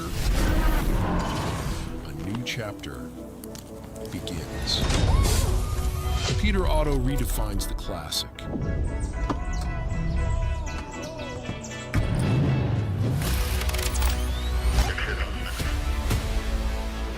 A new name, a new season for a new story.